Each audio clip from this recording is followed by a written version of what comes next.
bonjour. Bonjour à tous, on attend encore quelques minutes, d'accord, avant de commencer le Zoom. Pas de souci.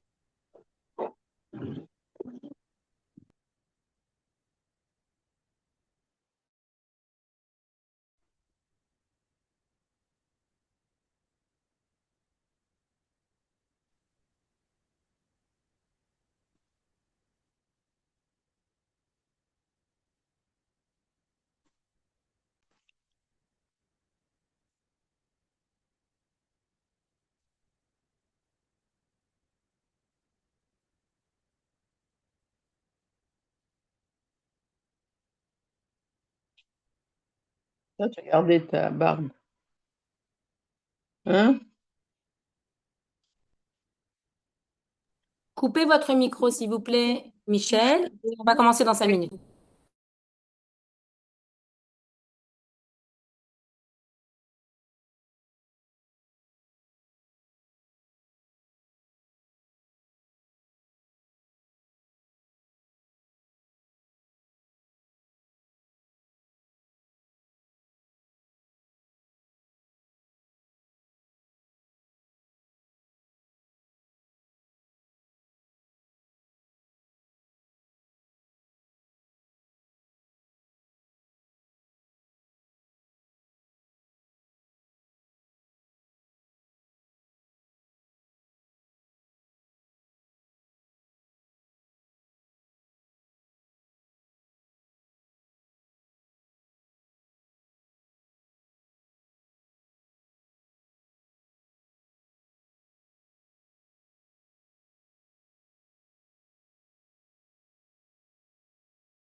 Et encore de transcription. Enregistré.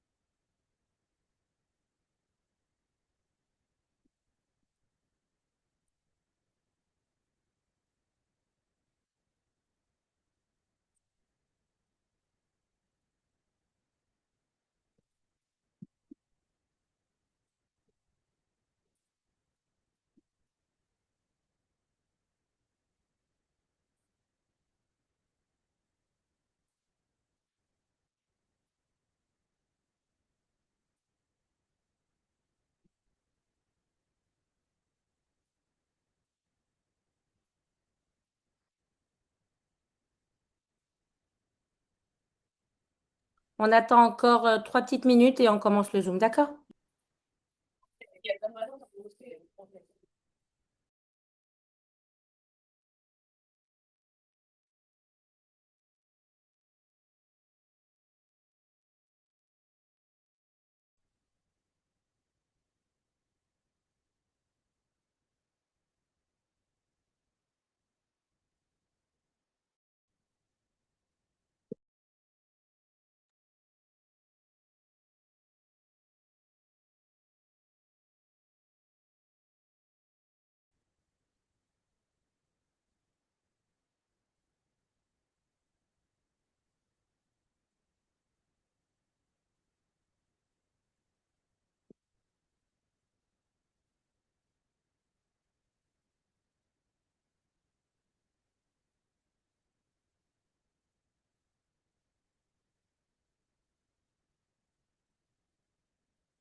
Euh,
Alors, bonjour à tous. Euh, je voulais vous demander, s'il vous plaît, de mettre vos caméras, que je puisse vous voir, parce qu'il faut jouer le jeu de la caméra. J'ai besoin de vous voir également et voir vos questions également, c'est important pour moi. Vous dire que le Zoom est enregistré, d'accord? Donc, bien évidemment, vous acceptez à ce que le Zoom soit enregistré pour qu'on puisse vous le rebasculer après dans le groupe ou en privé si vous souhaitez le voir. D'accord? Ça, c'est première chose. Deuxième chose, moi je m'appelle Galit Samama. Je m'occupe de l'administration en Israël, d'accord? Je suis juriste et médiatrice en Israël. Je m'occupe des procédures d'ALIA, c'est-à-dire de toute l'administration avant l'ALIA pour vous aider à regrouper vos documents d'ALIA et pour que l'ALIA soit plus facile au niveau de l'administratif. Et puis également, je m'occupe des procédures après l'ALIA, c'est-à-dire lorsque vous avez la Théodat Zéhout, mon travail est de m'occuper de tout l'administratif après que vous réceptionnez la Théodat Zéhout, donc la carte d'identité israélienne. Le travail administratif ne s'arrête pas là. Il y a, J'entends rien du tout. il y a plusieurs rendez-vous à prendre au Misrad Apnim, pour avoir le passeport, la théodat zéhout permanente, au Misrad Aklita pour avoir la théodat Teolé, au Misrad Tarbura pour convertir le permis de conduire, Bitoire Lomi, bien vérifier que vous êtes bien inscrit au Bitoire Lomi, la coupe patroline pour que vous soyez bien pris en charge par le Misrad Abriout. Je traduis les documents que vous recevez, je vous explique comment payer en ligne, je vous fais les démarches administratives le premier mois et je vous explique comment les faire pour que vous deveniez autonome et que vous sachiez le faire également par vous-même. D'accord? Donc, mon travail, c'est de vous aider lorsque vous faites votre ALIA pour que vous soyez concentré sur autre chose que l'administration en Israël et que vous puissiez vous intégrer rapidement. D'accord? Donc, c'est mon travail quotidien. Ça fait déjà 8 ans que je suis en Israël. Donc, je suis juriste et médiatrice. Je vais vous parler des 5 pôles que je gère. Je m'occupe du pôle nationalité française. C'est-à-dire que un bon nombre de personnes viennent en Israël, font la Aliyah et bien évidemment se marient, ont plusieurs enfants et oublient de s'occuper de leur nationalité française. La nationalité française, elle n'est pas automatique. Lorsque vos enfants ils naissent en Israël, il faut bien évidemment leur transmettre la nationalité française. D'accord? Donc, je m'occupe des procédures françaises auprès du tribunal d'instance à Paris ou auprès du consulat de France ici en Israël. Donc, je m'occupe de vous préparer les dossiers. C'est de l'administratif. D'accord? Et mon travail de juriste en France auprès du tribunal d'instance à Paris. Je m'occupe également de la nationalité israélienne. Donc, les visas de résidence en Israël ou les procédures d'ALIA. Pareil pour la France. Les visas également en France. D'accord? Il y a des personnes qui repartent vivre en France. Donc, visa où je souhaite faire mon alia et j'ai besoin, je sais pas, 75 ans, 80 ans et j'ai besoin d'assistance administrative. Je ne sais pas comment commander les documents, comment les apostiller, comment remplir les formulaires en hébreu. Il y a une vraie logistique derrière pour vous faciliter l'alia pour que vous receviez l'éligibilité rapidement et que vous receviez tout ce qu'il faut à l'aéroport sans faire d'impair. Donc ça, c'est le deuxième pôle, c'est la nationalité israélienne. D'accord? D'autres personnes souhaitent avoir un visa et d'autres pour essayer leur vie en Israël et d'autres préfèrent faire la Aliyah. Je m'occupe des retraites françaises et israéliennes. C'est-à-dire que vous êtes en Israël, vous arrivez à l'âge de la retraite, vous êtes israélien, vous habitez en Israël, franco-israélien, vous avez travaillé en France, vous souhaitez activer votre retraite française depuis Israël. Je m'en occupe. C'est des batailles au quotidien, c'est pas facile. D'accord? Également, vous souhaitez changer votre RIB, recevoir votre retraite israélienne sur votre retraite vous souhaitez recevoir votre retraite française sur votre RIB israélien. C'est possible. Et je conseille de le faire. D'accord? Donc, je m'occupe des retraites françaises, donc de les activer depuis Israël, ce qui n'est pas chose facile, c'est des longues procédures et des longues batailles. Et je m'occupe aussi des retraites israéliennes, de vous débloquer vos retraites israéliennes. Sarah, qui est expert comptable dans le groupe, vous parlera de la nécessité de cotiser à une retraite israélienne, même quand on est à son compte. D'accord? Les athlètes, on va aborder ces points-là. Moi, je me présente rapidement. Je vous dis tout ce que je gère au quotidien. Et vous, et bien évidemment, je ferai intervenir Sarah, qui est expert comptable. Il y a Gabriel, qui est assureur. D'accord? Courtier en assurance, c'est mon ami, on a travaillé ensemble pendant 2 ans. Il est très très fort. Je vous présenterai également une personne, Madame Dian aussi, qui vous parlera du lien emploi qu'elle a créé pour vous, d'accord? Pour vous permettre de rechercher de l'emploi. Et tout est traduit en français, vous pouvez recevoir des alertes, d'accord? Et des bilans de compétences.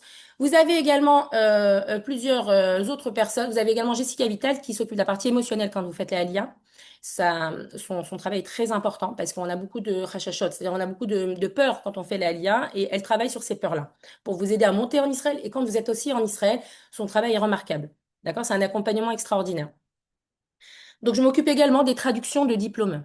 D'accord? Vous avez besoin de traduction de diplôme, traduction d'un contrat de divorce, traduction, je sais pas, traduction d'un contrat de vente. Vous avez besoin d'une traduction. Je m'occupe de la traduction et j'ai un notaire qui certifie mes traductions. Si vous souhaitez, ça dépend devant quelle autorité vous présentez le document. D'accord? Il y a des autorités qui demandent une certification de traduction et d'autres qui n'en demandent pas. D'accord? Donc, je m'occupe des traductions de documents, que ça soit juridique, médical ou basique. D'accord? Je suis également médiatrice en Israël, donc je m'occupe du précontentieux, de tous les problèmes qui peuvent survenir avant des procédures judiciaires. Je vous donne un exemple. Euh, une personne est venue me voir et m'a dit, je comprends pas ma fiche de paye. Ça fait 10 ans que je travaille chez cet employeur. Je suis pas sûre qu'il m'ait payé la retraite. Et pourtant, j'ai cotisé. Pourtant, j'ai vu que la retraite a été ponctionnée de ma paye. Et je ne sais pas dans quel coupa, dans quelle caisse il a versé ma retraite. Je sais qu'il a ponctionné sur ma paye. Et j'ai pas l'impression que ça a été fait. Donc, je vérifie la fiche de paye. Je regarde rapidement, je vois la caisse payeur, j'appelle bien évidemment la caisse et bien évidemment, ça n'a pas été ouvert. Donc pendant 10 ans, cette personne a travaillé chez un employeur qui a ponctionné l'argent, qu'il a mis quelque part, mais qu'il n'a pas mis dans la coupa, par exemple la coupa Harel, qu'il n'a pas mis dedans. Donc, il n'a pas ouvert, il n'a pas mis. Donc, pendant 10 ans, il a perdu de l'investissement. Parce que quand vos sous sont mis dans la coupa d'assurance, bien évidemment, l'assureur ou le courtier investit votre argent. Et donc, du coup, ça fructifie. Ça vous donne plus d'intérêt. Et si vous aviez déposé, par exemple, je sais pas, 100 000 shekels, peut-être que le jour de la retraite, ça sera pas 100 000, ça sera 200 000. S'il a bien fait fructifier votre argent sans vous faire prendre trop de risques. D'accord? Donc, bien évidemment, mon travail ici dans le dossier, pour pas tergiverser, Mon travail ici, c'était de rappeler à l'employeur qu'il s'agit d'une infraction pénale et que, bien évidemment, il a l'obligation d'ouvrir la coupa et de verser les sous dedans. D'accord? Donc, je me suis mis en contact avec le comptable de la société et j'ai demandé, une quinzaine de jours, que la coupa soit bien ouverte et verser les sommes correspondantes. Ce qu'il a fait. Et donc, du coup, la personne a eu sa retraite intégralement versée sur la coupa et a pu changer de travail également, puisqu'il s'est aperçu que l'employeur n'était pas très réglo avec elle. D'accord? Donc, mon travail à moi, c'est d'intervenir en pré-contentieux. D'accord? Bien évidemment que je travaille avec énormément d'avocats. Je traduis également au tribunal. Je travaille avec énormément d'avocats. Donc, si j'ai pas la capacité de m'occuper de votre dossier, et c'est pas mon domaine de compétence, bien évidemment, je vous recommanderais un avocat ou son pôle d'intervention, parce que chaque avocat est spécialisé. On ne peut pas être bon dans tous les domaines. D'accord? Donc, je transmettrai les coordonnées d'un avocat avec qui je sais que c'est son domaine d'expertise. D'accord? Donc voilà, moi quand j'ai fait mon alia, j'avais pas, bien évidemment, je suis israélienne de naissance. Je baragouinais, je parlais quelques mots en hébreu. Mon hébreu n'était pas miktsoi, n'était pas suffisamment professionnel, n'était pas suffisant. Et j'aurais aimé avoir une aide. Moi-même, je me suis confrontée à une administration très très compliquée en Israël. C'est très communiste. C'est comme ça et pas autrement. Et quand on connaît pas les codes administratifs, ça peut devenir très compliqué, très dur. Je vous donne l'exemple de mon mari, il prend le courrier, il le met dans une armoire à la maison. Donne-moi le courrier. Moi, je sais lire. Et en fait, c'est des amendes. Donc, vous laissez des amendes de stationnement, 1 mois, 2 mois, 3 mois. Après, vous pouvez avoir une saisie sur votre compte bancaire si vous vous en chargez pas. Donc, il faut savoir lire, il faut comprendre ce que vous devez. L'administration d'Israël, elle est impitoyable. D'accord? Euh, Je fais au fur et à mesure du Zoom, je vous donnerai également des informations complémentaires par rapport à l'emploi, d'accord? Par rapport aux formations professionnelles avec un travail à la clé, par rapport aux prêts de voiture également, lorsque vous arrivez en Israël, que vous souhaitez faire un prêt voiture, c'est pas facile. J'ai un collègue qui s'en charge très très bien. Également, une reprise de votre voiture en France et une location de voiture en Israël. J'ai également quelqu'un qui peut vous aider, qui sont remarquables. D'accord? Je laisse la parole à Sarah. Moi, je me suis présentée. Si vous avez des questions administratives, vous me les envoyez par chat rapidement. D'accord? Sarah, qui est expert comptable, c'est mon amie. Je travaille souvent avec elle. Il y a beaucoup de questions, fiscales, comptables. Alors, bien évidemment, je peux vous répondre rapidement, mais c'est pas mon domaine d'expertise. Il faut que vous ayez quelqu'un d'experte dans le domaine, et c'est Sarah, qui est expert comptable en Israël et qui comprend toutes les demandes fiscalité franco-israélienne. D'accord? Il y a eu beaucoup de changements ces dernières années sur la fiscalité franco-israélienne et elle va vous en parler. Elle va se présenter et elle va vous en parler. D'accord? Alors, Sarah, est-ce que tu peux te présenter, de dire ça fait combien d'années que tu travailles en Israël, ton domaine d'expertise, et puis on répondra au fur et à mesure. Je sais qu'il y a des retraités dans le groupe. Je vais également parler des retraites en Israël et des retraites en France. D'accord? Et de la fiscalité concernant la retraite. Sarah, est-ce que tu es là? Oui, oui. Allez, à toi, ma belle. Alors, bonjour à tous et bienvenue et merci d'être avec nous. Donc, moi, je suis Sarah Costa, je suis expert comptable et fiscaliste en Israël. De base, j'ai fait toutes mes études en France. Donc, tout le parcours, je l'ai fait en France. Donc, j'ai la double compétence, en fait, dans les deux pays et ça me permet vraiment d'aider les Olim au maximum, d'accord? Donc, j'ai fait tout le parcours en France pour être expert comptable. Il manquait juste les 3 ans de stage et puis j'ai fait mes équivalences. Donc, maintenant, je suis expert comptable en Israël. J'étais 7 ans dans un très grand cabinet à Ramat Gan. Et voilà, j'ai mon cabinet depuis maintenant 2 ans et demi. La spécificité du cabinet, je travaille énormément avec les Olim Khadashim, les personnes qui ont fait leur alia. Euh, Tu es dans quelle ville? les Français, je suis à Natania. Bon, moi, je suis à Ashdod, mais ça ne nous empêche pas de travailler ensemble, hein. Vous inquiétez pas. Voilà, de nos jours, tout est digital, on fait tout à distance. J'ai des clients partout, à Jérusalem, Tel Aviv. C'est vraiment pas un problème, hein. Tout est fait à distance de nos jours. On fait signer les clients à distance. Voilà. Toi aussi, Galit, j'imagine. Il n'y a aucun souci, on travaille beaucoup ensemble. Donc voilà, la spécificité du cabinet, c'est que j'aide énormément les Olim, il y a énormément d'avantages fiscaux, il y a énormément de cas possibles, beaucoup de dispenses possibles, on peut ne pas tout déclarer. Donc voilà, il y a énormément de choses à savoir. il y a dernièrement une réforme qui a été mise en place pour justement inciter les Olim à faire la Alia. Donc voilà, il y a énormément de choses à savoir, tout est au cas par cas. Bon, alors, Sarah, moi, je voudrais, s'il te plaît, que tu parles. Je voudrais que tu parles parce que je vois qu'il y a beaucoup de retraités dans le groupe et très souvent, il y a beaucoup de retraités dans le groupe. On va pas aborder la question budget, combien il faut que j'ai de retraite pour venir en Israël. C'est des questions très subjectives et c'est au cas par cas, d'accord? On va aborder la question retraite en Israël, d'accord? D'accord. Euh, Bien évidemment, sachez que lorsque vous venez en Israël avant l'âge de la retraite, bien évidemment que vous êtes obligé de cotiser pour votre retraite en Israël, lorsque vous êtes salarié ou lorsque vous êtes à votre compte, d'accord?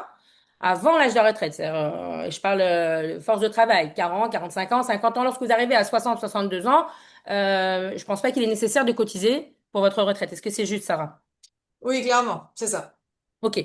Donc, vous cotisez soit on vous ponctionne de votre fiche de paye, la retraite de base, d'accord? Par le Bitoire Leumi, vous payez quoi qu'il arrive le Bitoire Leumi. Donc, vous aurez la retraite du Bitoire Leumi, la sécurité sociale, et vous aurez une partie qui est ponctionnée de votre salaire qui s'appelle la retraite complémentaire, si vous voulez, d'accord? Que vous retrouverez dans une coupa. Et moi, mon travail, c'est de vous débloquer cette coupa pour que vous puissiez la percevoir en plus de celle qui vous sera versée par le Bitoire Leumi, d'accord? Ça, obligatoire. Il y a des personnes qui m'ont appelé cette semaine et qui m'ont dit, Galit, je comprends pas. Moi, j'ai travaillé 15 ans en Israël. J'ai été à mon compte pendant 15 ans. J'ai pas cotisé. On m'a pas dit. Ma remarque comptable, elle m'a pas dit qu'il fallait cotiser. Et c'est dommage. Parce que c'est une obligation. On est d'accord, Sarah, quand on est à son compte, donc on a une société, ESSEC Patour ou ESSEC Monché, c'est-à-dire auto-entrepreneur avec TVA ou sans, est-ce que c'est une obligation de cotiser pour sa retraite? Alors, clairement, c'est une obligation, et s'il y a un contrôle, eh bien, il y a une pénalité de 500 shekels. Donc, autant cotiser, puisque c'est de l'argent qui est pour vous pour plus tard. C'est quoi? Il y a un minimum, c'est en fonction des revenus, comment ça se passe? C'est clairement en fonction des revenus, ouais. C'est en fonction des revenus. D'accord? Donc, alors, si vous voulez savoir combien, ça dépendra des revenus. Alors, quand je dis revenus, c'est pas votre chiffre d'affaires, c'est entrée moins frais. D'accord? Alors, vous pouvez ne pas cotiser toute l'année et cotiser en fin d'année pour la même année. C'est exactement le même principe, d'accord? Tant que vous cotisez pour la même année. Ok, donc obligation de cotiser pour votre retraite en Israël quand vous êtes à votre compte également. Ah, c'est en fonction de vos revenus. Votre comptable, votre expert comptable, normalement, doit être à même de vous dire combien vous devez déposer dans cette caisse complémentaire. Sinon, vous allez vous retrouver à l'âge de la retraite qu'avec votre retraite du Bitoire Leumi. Et ça ne suffira pas. Je vous le dis tout de suite, c'est pour ça qu'il y a eu ce système-là de retraite de base et de retraite complémentaire, parce que ça ne suffit pas. Le Bitoire Leumi seul ne suffit pas. Première chose, bien évidemment, lorsque vous montez en Israël, je vois vos questions, je vais y répondre, d'accord?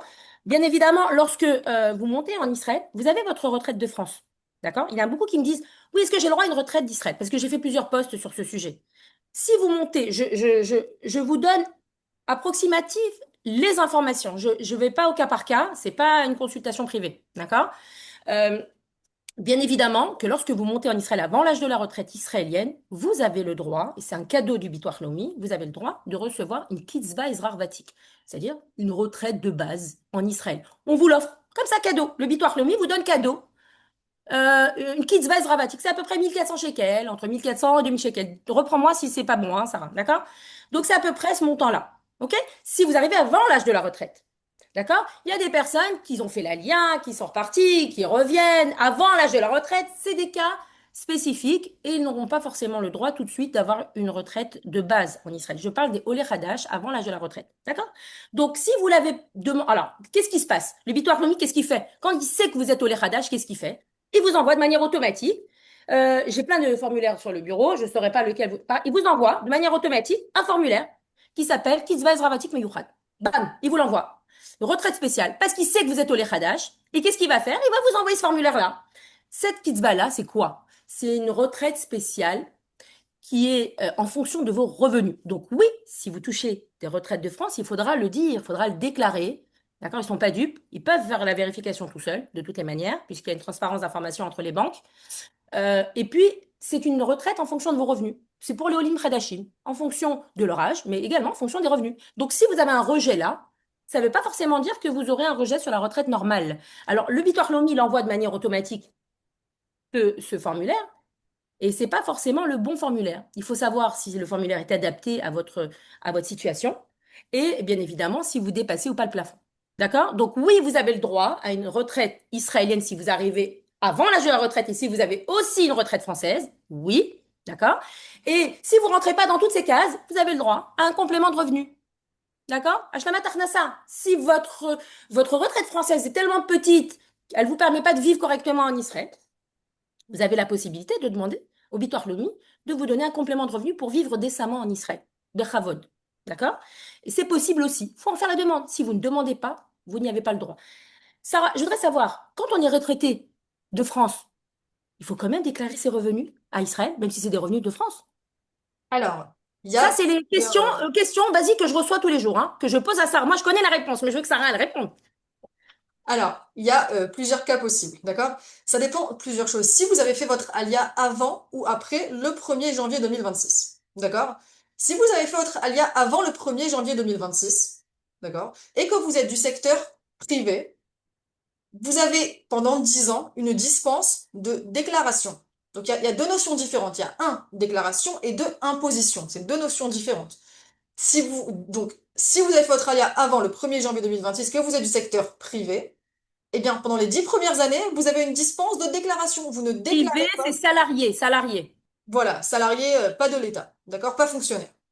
Eh bien, pendant 10 ans, vous ne déclarez pas ce que vous gagnez de France comme salaire. D'accord? Après les 10 ans, oui, il faut obligatoirement déclarer ses revenus, que vous soyez imposable ou non. Donc l'imposition, c'est au cas par cas en fonction des revenus, évidemment. D'accord?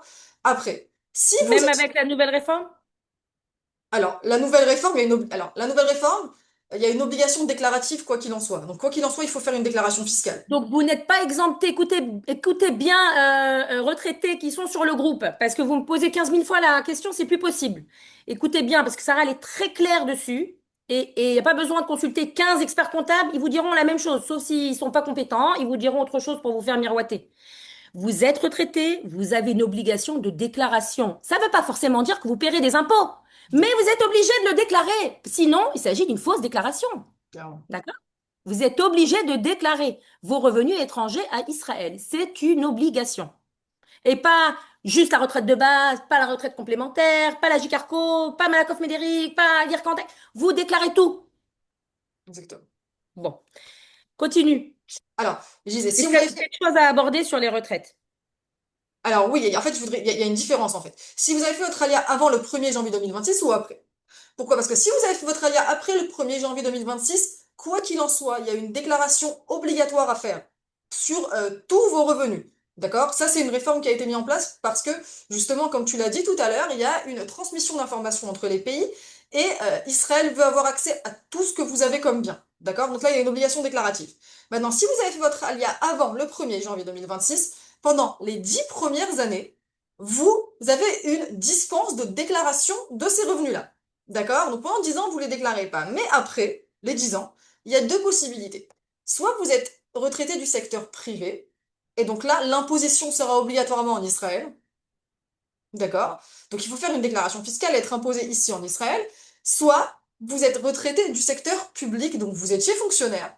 D'accord? Et là, euh, la déclaration et l'imposition sera faite forcément en France. L'imposition restera en France, même si vous avez fait vos 10 ans d'ALIA, même si vous résidez en Israël. D'accord? Mais Sarah, une petite question. Est-ce qu'on est obligé de passer par un comptable pour faire cette déclaration de revenus auprès des impôts? alors, il y a deux choses. Soit vous savez le faire seul, et vous le faites seul, il n'y a pas de souci. Soit il faut passer par un cabinet comptable. Combien ça coûte? Alors, il y a deux choses. Il y a un, ouverture de dossier, vu que vous n'avez pas de dossier au fisc. Vous n'avez pas de dossier au fisc. Et deux, la déclaration en elle-même. Donc, le tarif pour les deux est de 1500 shekels plus TVA. C'est à la D'accord? fin de l'année? Oui, en fait, la déclaration, ça serait toujours à partir du mois de mai de l'année d'après. À quel moment il faut déclarer sa retraite? Je te pose des questions qu'on pose dans le chat, hein. Ouais, en fait, c'est pas avant le mois de mai de l'année d'après qu'on peut déclarer les retraites, d'accord? Parce que la plateforme, même en ligne, ou même si vous allez et que vous le faites tout seul, etc., c'est pas avant le mois de mai. Je vous conseille de prendre un expert comptable une fois par an pour faire la déclaration et puis basta. Comme ça, vous êtes tranquille, la déclaration est bien faite et puis il n'y a pas de souci. Sachez que les personnes qui viennent en Israël, retraitées, et qui continuent à avoir des revenus en France, vous êtes dans l'obligation, moi j'ai une personne qui s'en occupe, mais vous n'êtes pas obligé de la prendre, vous êtes dans l'obligation de déclarer aux impôts français que vous êtes parti résider à l'étranger. Clairement. Je vais vous dire pourquoi. Parce que non seulement vous n'êtes plus résident fiscal français, et donc vous allez continuer chaque année à recevoir un avis d'imposition alors que vous êtes parti vivre à l'étranger, c'est complètement absurde. Deuxièmement, vous allez recevoir votre retraite si Dieu veut sur votre compte bancaire israélien. Je vous conseille de le faire parce qu'il y a de plus en plus de blocages de retraite françaises et ça commence à bien faire. Moi, je m'en occupe toute la journée, c'est très fatigant. Et troisièmement, c'est dommage, vous perdez la CSG et la CRDS. Quand vous habitez à l'étranger, ils sont obligés de vous rajouter, de vous enlever la CSG et la CRDS. D'accord? Donc, du coup, ça augmente votre net, ça augmente votre retraite française. Et si vous ne le déclarez pas, alors, la CSG et la CRDS qui est ponctionnée automatiquement de votre retraite ira. Vous savez pour qui en France? D'accord? On va pas s'attarder dessus. Est-ce qu'il y avait autre chose à parler sur les retraites, Sarah? Non, voilà, c'est juste Ok. Je la voudrais différence entre avant et après le 1er janvier 2026. Ok, D'accord? j'aimerais que tu abordes, s'il te plaît, les revenus étrangers. Alors, je ne sais pas s'il y a beaucoup de personnes actives dans le groupe, mais c'est pas grave, c'est important d'en parler. Les revenus de l'étranger, il y a une déclaration fiscale à faire. Comment ça se passe? Ça, c'est première question. Deuxième question, il y a eu une réforme il y a une réforme pour essayer de stimuler l'IA de France. Et donc, il y a eu des exemptions par palier. C'est-à-dire que à partir c'était à partir du 1er janvier, si je ne me trompe pas, à partir du 1er janvier 2026, vous n'avez plus l'exemption des 10 ans. D'accord? Je ne parle pas des retraités. Vous n'avez plus les exemptions des 10 ans. D'accord? Il y a une exemption par palier. Donc, Sarah, elle va en parler, mais elle va également vous parler des revenus de l'étranger. Comment il faut faire la déclaration. Et quand il y a beaucoup de personnes qui me disent, moi, je suis salarié. Moi, mon boss, il m'a permis de me délocaliser, de travailler depuis Israël, mais j'ai une fiche de paye en France. Comment ça se passe? Qu'est-ce qu'il doit faire l'employeur? D'accord? Donc, t'as trois thèmes à aborder. Revenu de l'étranger, comment on fait la déclaration fiscale? Deuxièmement, quelles sont les nouvelles exemptions depuis le 1er janvier pour les actifs? Et la troisième, j'ai une fiche de paye de France, comment je fais? Pour être dans les normes, dans la légalité israélienne. D'accord. Alors, concernant les revenus de l'étranger, il y a deux types de revenus. D'accord? Il y a ce qu'on appelle les revenus passifs et les revenus actifs. D'accord? Les revenus passifs, c'est quoi? C'est les revenus, par exemple, vous avez vendu votre appartement.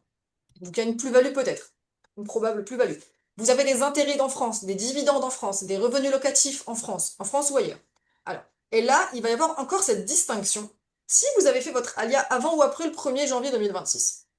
D'accord? Si vous avez fait votre alia avant le 1er janvier 2026, eh bien, pendant 10 ans, vous avez une dispense de déclaration et d'imposition, donc ces deux notions-là, sur ces revenus-là de l'étranger, pendant 10 ans.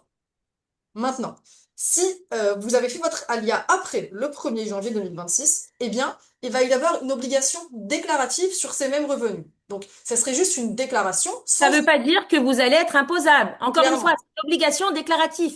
clairement.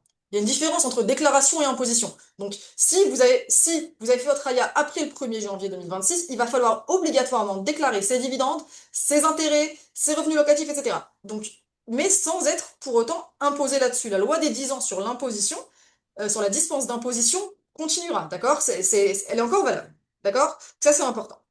Alors, je voudrais juste préciser quelque chose concernant les revenus locatifs. Les revenus locatifs, la France et la Grèce, on est les deux pays qui ont une convention fiscale internationale et qui permettent d'avoir une imposition en fonction de l'endroit où se situe le bien. Ça veut dire quoi? Que d'après la convention France-Israël, si vous avez des revenus locatifs de France, eh bien l'imposition restera toujours en France, même après les 10 ans de dispense. D'accord? Donc l'imposition sur les revenus locatifs restera toujours en France. Ça, c'est important de préciser. D'accord? Tu m'as posé une question concernant les revenus professionnels. Alors, les revenus professionnels, il faut vraiment faire attention. Pourquoi? Parce que les revenus de type travail, si les revenus pendant 10 ans pendant les 10 premières années d'ALIA, sont réalisés sur le sol français ou ailleurs, ou étranger de manière générale, eh bien, ils ne sont pas imposables en Israël.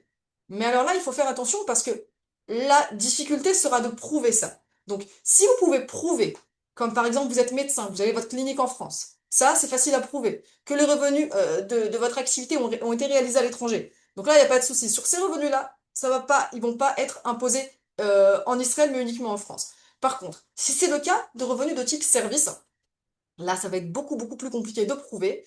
Et ce que fait le fisc israélien, c'est qu'il prend en compte le nombre de jours présents sur le sol israélien ou français. Et en fonction de ça, vous allez avoir des abattements fiscaux. D'accord? Concrètement, c'est ça.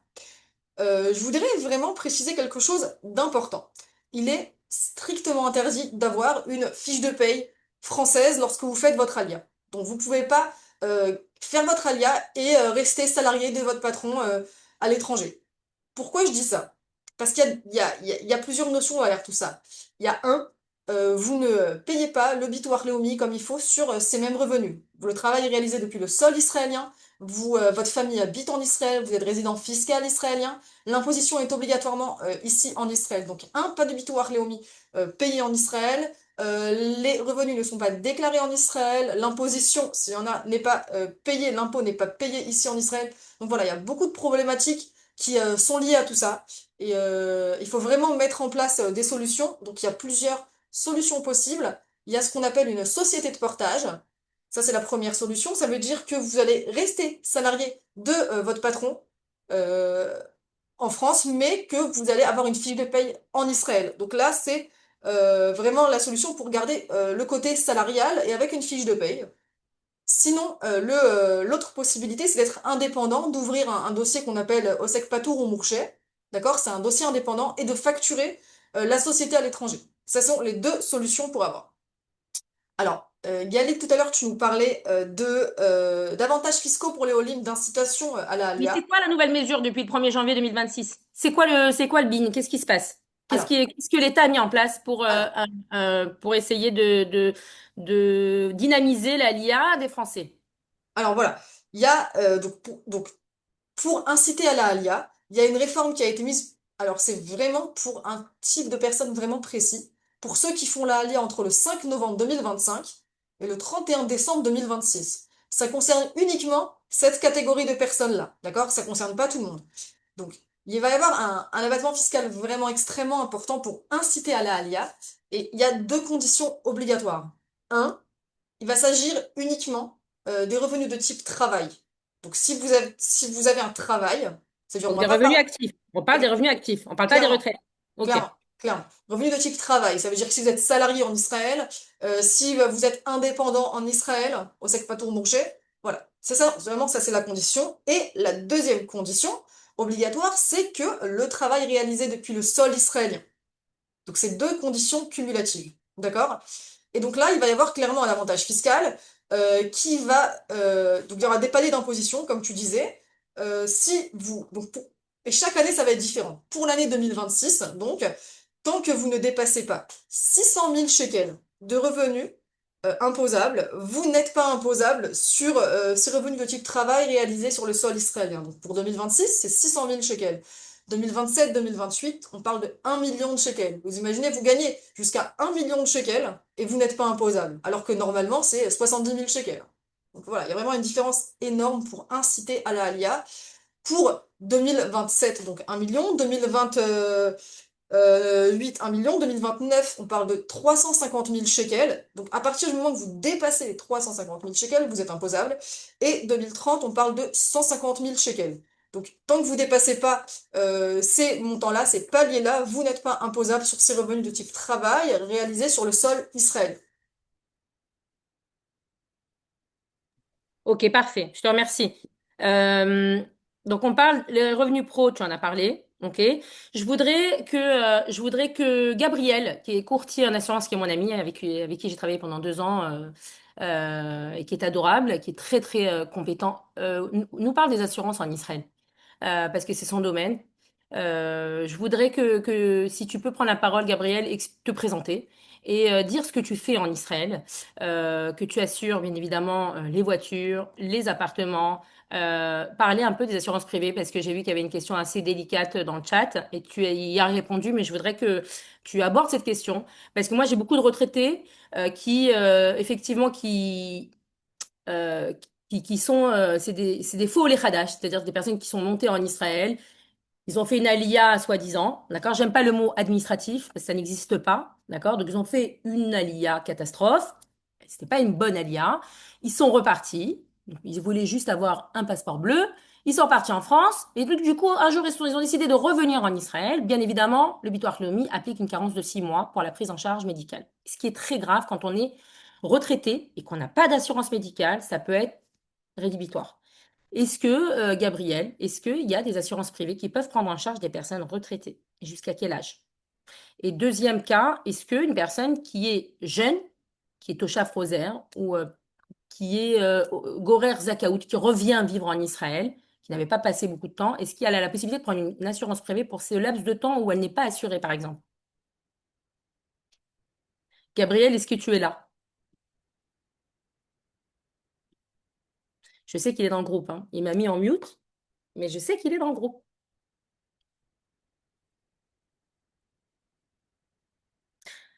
Ok. Quelle heure il est? Ok. Il peut pas. Ok. Donc, il va répondre à cette question assurance parce que c'est une question que vous posez. C'est une question que vous posez fréquemment. Est-ce que pour cette période de 6 mois, Auditoire Loumi vous dit, écoutez, vous êtes revenu vivre en Israël, il n'y a pas de problème, mais on ne vous assure pas pendant 6 mois. D'accord? On ne vous assure pas pendant 6 mois. C'est la règle. On vous assure pas. Soit vous payez une amende qui est assez salée, je ne vous conseille pas de la payer, soit vous attendez 6 mois. Pendant ces 6 mois-là, sachez, messieurs, mesdames, retraités par retraités, que vous avez la possibilité de prendre un médecin privé qui vient vous faire la consultation à la maison. Vous payez 200 ou 300 shekels la consulte et puis vous payez vos médicaments le temps que la prise en charge se refasse auprès du Bitoire Leumi et de la Coupatrolim. D'accord? Ça, c'est la première solution. Deuxième solution, est-ce qu'on peut avoir une assurance privée qui prenne le dessus le temps que la carence s'arrête? Ça, Gabriel y répondra lorsqu'il prendra la parole. D'accord? Sachez, messieurs, mesdames, que vous avez aussi sur notre groupe Madame Dian. C'est mon amie. Est-ce qu'elle est là? Madame Dian, est-ce que vous êtes là dans le groupe avec nous? Bon, alors je sais si elle est là. Bon, je vais présenter ses services. D'accord? Je vais présenter ses services et en espérant qu'elle puisse se connecter.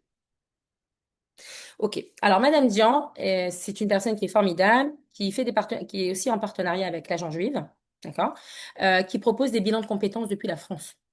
D'accord? C'est bien évidemment des bilans de compétences depuis la France. D'accord? Bien évidemment, c'est des bilans de compétences qui sont payants.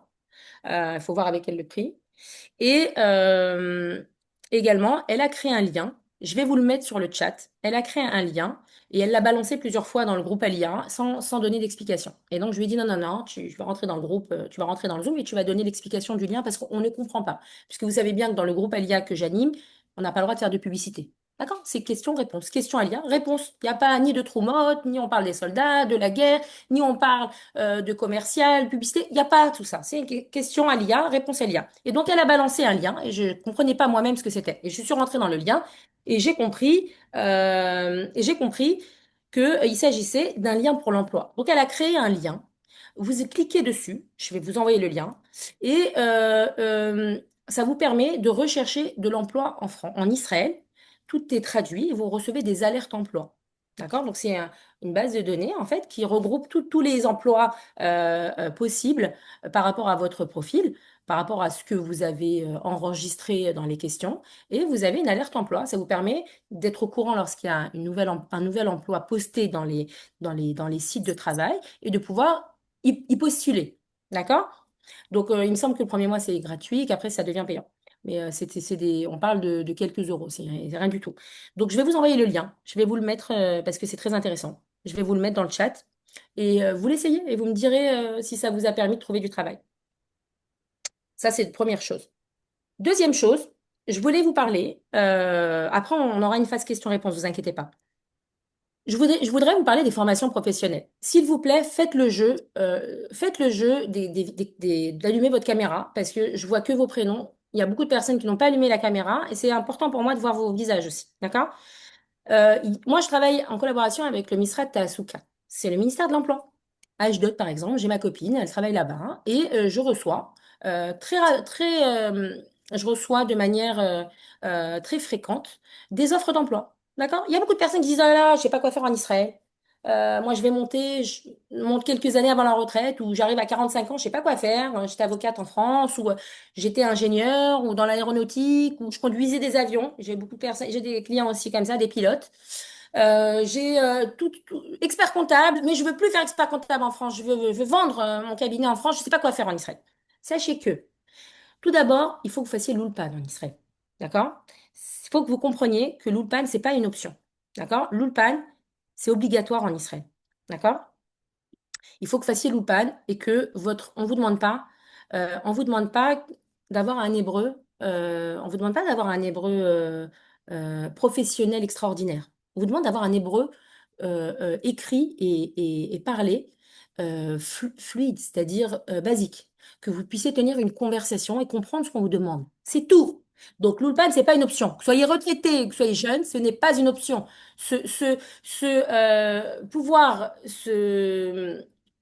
Pouvoir se repérer en Israël, comprendre ce qui est marqué sur les panneaux, pouvoir acheter son pain, pouvoir discuter, se sociabiliser, c'est pas une option. Donc quand on vous dit la LIA, faites la LIA, vous obtenez votre Théodat Olé, vous vous inscrivez à l'Ulpan, c'est pas une option. Moi-même israélienne, quand je suis arrivée en Israël, j'ai fait l'Ulpan.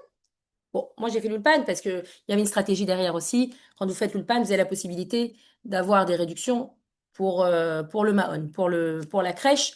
Moi, je suis venue avec des enfants en bas âge, donc deux en crèche. Et donc la condition, c'est si tu fais l'Ulpan, on t'aide pour la crèche. D'accord? Mais bien évidemment, on t'aide au niveau financier. Donc, bien évidemment que lorsque vous faites votre Elia, vous faites l'Ulpan. C'est pas une option, c'est obligatoire. Faites l'Ulpan. Et l'Ulpan est gratuit. Il est payé. Vous avez le droit pendant 10 ans que l'État, en Israël, vous paye l'Ulpan. C'est-à-dire que vous avez le droit de faire l'Ulpan Aleph, des débutants, l'Ulpan Bet, vous avez la possibilité de faire un Ulpan professionnel. Vous avez la possibilité pendant 10 ans de faire tous les Ulpans que vous voulez pour qu'on puisse vous comprendre en Israël, pour pouvoir être autonome. Donc, l'Ulpan, c'est pas une option. Et les Russes, les Ukrainiens, ils font l'Ulpan, ils le prennent très au sérieux. Et il faut voir comment ils avancent en hébreu. Moi, j'ai vu des avocats qui étaient avec mon mari à l'Ulpan, d'accord? Des avocats qui venaient d'Ukraine, qui faisaient l'Ulpan. Ils étaient énervés contre eux quand ils faisaient une erreur. Vraiment, ils faisaient l'Ulpan avec leur cœur. Mon mari prenait ça à la rigolade. Je dis, regarde-le, comment il travaille. Regarde comment il travaille, comment il est en colère contre lui quand il n'y arrive pas. Parce qu'on vous apprend les bases grammaticales, on vous apprend le conversationnel, on vous apprend plein de choses. Ce monsieur, il travaillait à la boucherie en journée. Et il allait à l'Ulpan le matin. Maintenant qu'il maîtrise très bien l'hébreu, bah, il a arrêté la boucherie, il fait ses examens d'équivalence. D'accord? Donc, kol hakavod. On ne vous demande pas de savoir vous intégrer en 2 jours. L'intégration, ça prend du temps. D'accord? Vous êtes dans une machine à laver pendant 2 ans. D'accord? Regardez la machine à laver, comment je vous donne des images, des hyperboles pour que vous compreniez. Quand vous arrivez en Israël, vous êtes dans une machine à laver pendant 2 ans. On vous tourne, jusqu'à que vous trouviez votre équilibre. D'accord? Donc, l'ulpan, c'est pas une option. Pourquoi je vous parle de l'ulpan? Parce qu'il y a des étapes. Bien évidemment qu'il faut que vous compreniez l'hébreu conversationnel et l'hébreu écrit. Il faut savoir écrire. On n'est pas des analphabètes, il faut savoir écrire. D'accord? Et puis, par exemple, ma copine Hana du Misrat Tasuka, du ministère de l'Emploi, elle propose des formations professionnelles. Par exemple, je vais vous les basculer sur le chat parce que comme je parle, je ne peux pas vous les transmettre en même temps. Elle m'a dit, regarde, il y avait le salon de l'emploi sur Ashdod, il y avait énormément de recruteurs, il n'y avait pas un seul Français. Il n'y avait pas un seul Français. Il y avait des Russes, il y avait des Ukrainiens, il y avait des Argentins, parce qu'il y a beaucoup d'Argentins à Ashdod. Il y avait des Argentins. Il n'y avait pas un seul Français qui s'est présenté. J'ai dit, bah, c'est normal. Il faut que tu traduises l'offre d'emploi. Elle me fait, non, t'as pas compris. On est le ministère de l'Emploi. On n'est pas le ministère de l'Emploi pour les francophones. On est le ministère de l'Emploi. Donc, c'est-à-dire que lorsque vous arrivez en Israël, il faut passer par une phase Ulpan. Bien évidemment qu'il y a il y a des Ulpan professionnels, on peut vous aider, mais on vous demande de savoir tenir une conversation, de comprendre ce qu'on vous demande. D'accord? Et donc, elle m'a dit, il y avait des offres, par exemple, d'emploi, je vais vous les basculer là, des offres d'emploi de formation d'électricien. D'accord? On vous forme et on vous donne un travail à la clé. On vous place dans une société. Il y a également des offres d'emploi comme Nioul Moutsar, c'est-à-dire une personne qui va pouvoir gérer un produit, le présenter avec le AI. Avec l'AI, bien évidemment, vous recevez une formation. D'accord? Vous recevez une formation, vous êtes payé. Et puis après, vous êtes placé dans une société. Mais tout ça, c'est possible que si vous maîtrisez l'hébreu de base. D'accord? Ça, c'est le ministère de l'Emploi. Je ne parle pas des groupes WhatsApp, des groupes Facebook, des groupes dans les groupes de Facebook qui vous proposent du call, du phoning. Ça, c'est du travail d'appoint. Si vous continuez à travailler avec la France, il n'y a pas de honte, hein, grâce à Dieu, c'est très bien. Il y a un petit marché français qui se met en place à Natania ou dans d'autres villes. C'est bien de faire du phoning, mais c'est redondant, c'est rébarbatif, c'est fatigant. D'accord? Et c'est intéressant de se challenger aussi. Israël, c'est un marché qui est très ouvert. qui vous donne votre chance, même si vous n'êtes pas le meilleur, on vous laisse votre chance. Si on voit que vous êtes bon, et ben, on vous augmente tout de suite et on vous augmente de poste parce que vous avez montré que vous êtes capable. Et puis on vous laisse votre chance et vous gravissez les échelons très rapidement. Et je parle en connaissance de, je parle pas, je parle en connaissance de cause.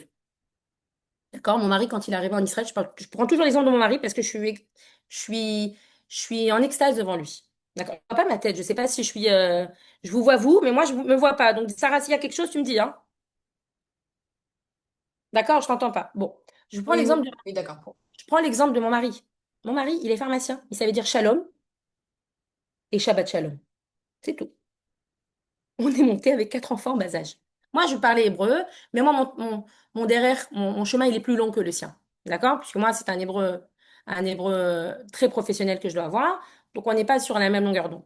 Donc, lui, il a trouvé tout de suite du travail avant de venir en Israël. Il a signé un contrat avant de venir. Parce qu'il y a, bien évidemment, je ne sais pas s'il y a des formations dans le groupe, mais il y a un manque cruel de pharmaciens en Israël. Donc, bien évidemment, il y a beaucoup d'Arabes pharmaciens à Jérusalem, à Tel Aviv, à Ashdod, on n'en a pas encore. Mais il y a des villes qui sont en recherche de pharmaciens et bien évidemment, ils payent bien. Donc, il avait signé son contrat avant de venir et il ne savait pas parler hébreu comme il fallait. Il a bien évidemment fait l'ulpan le matin. Après, il a fait un ulpan professionnel et il travaillait l'après-midi. Et il a été mis dans l'eau profonde dès le début. Il a été mis en condition dès le début, avec un bas salaire, avec une personne qui lui traduit à côté. Et bien évidemment, il avait fait du russe au bac. Il ne savait pas qu'un jour, il allait être dans une ville où il y a beaucoup de Russes. D'accord?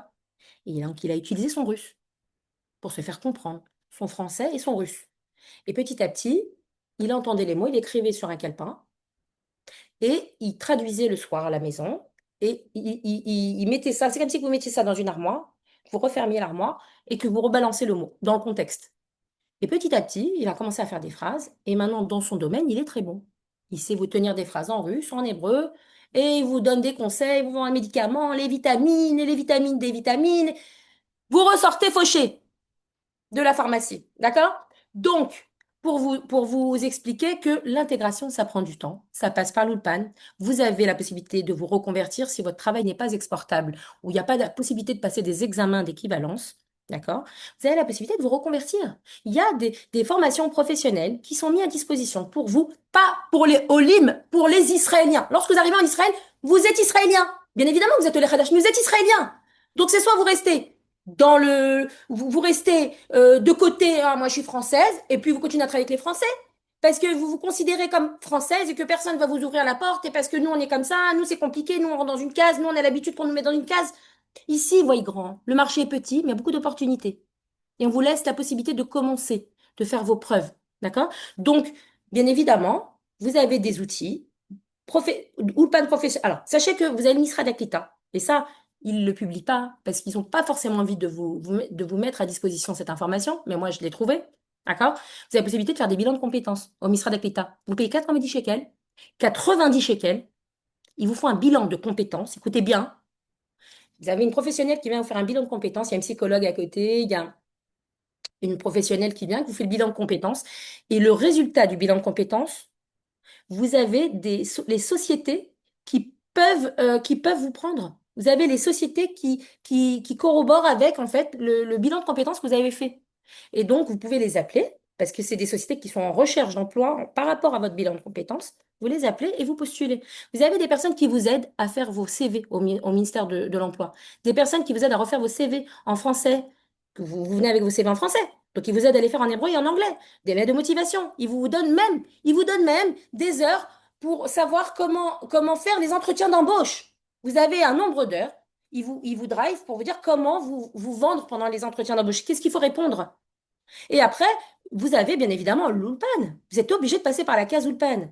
Vous voulez faire un Ulpan professionnel, vous pouvez faire un Ulpan professionnel en plus. Et puis après, vous avez les formations professionnelles avec un travail à la clé. Qu'on me dise pas, il n'y a pas de travail en Israël. C'est faux. C'est faux. Ça fait 8 ans que je suis là.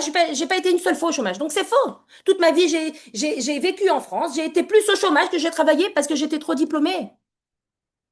et on laisse la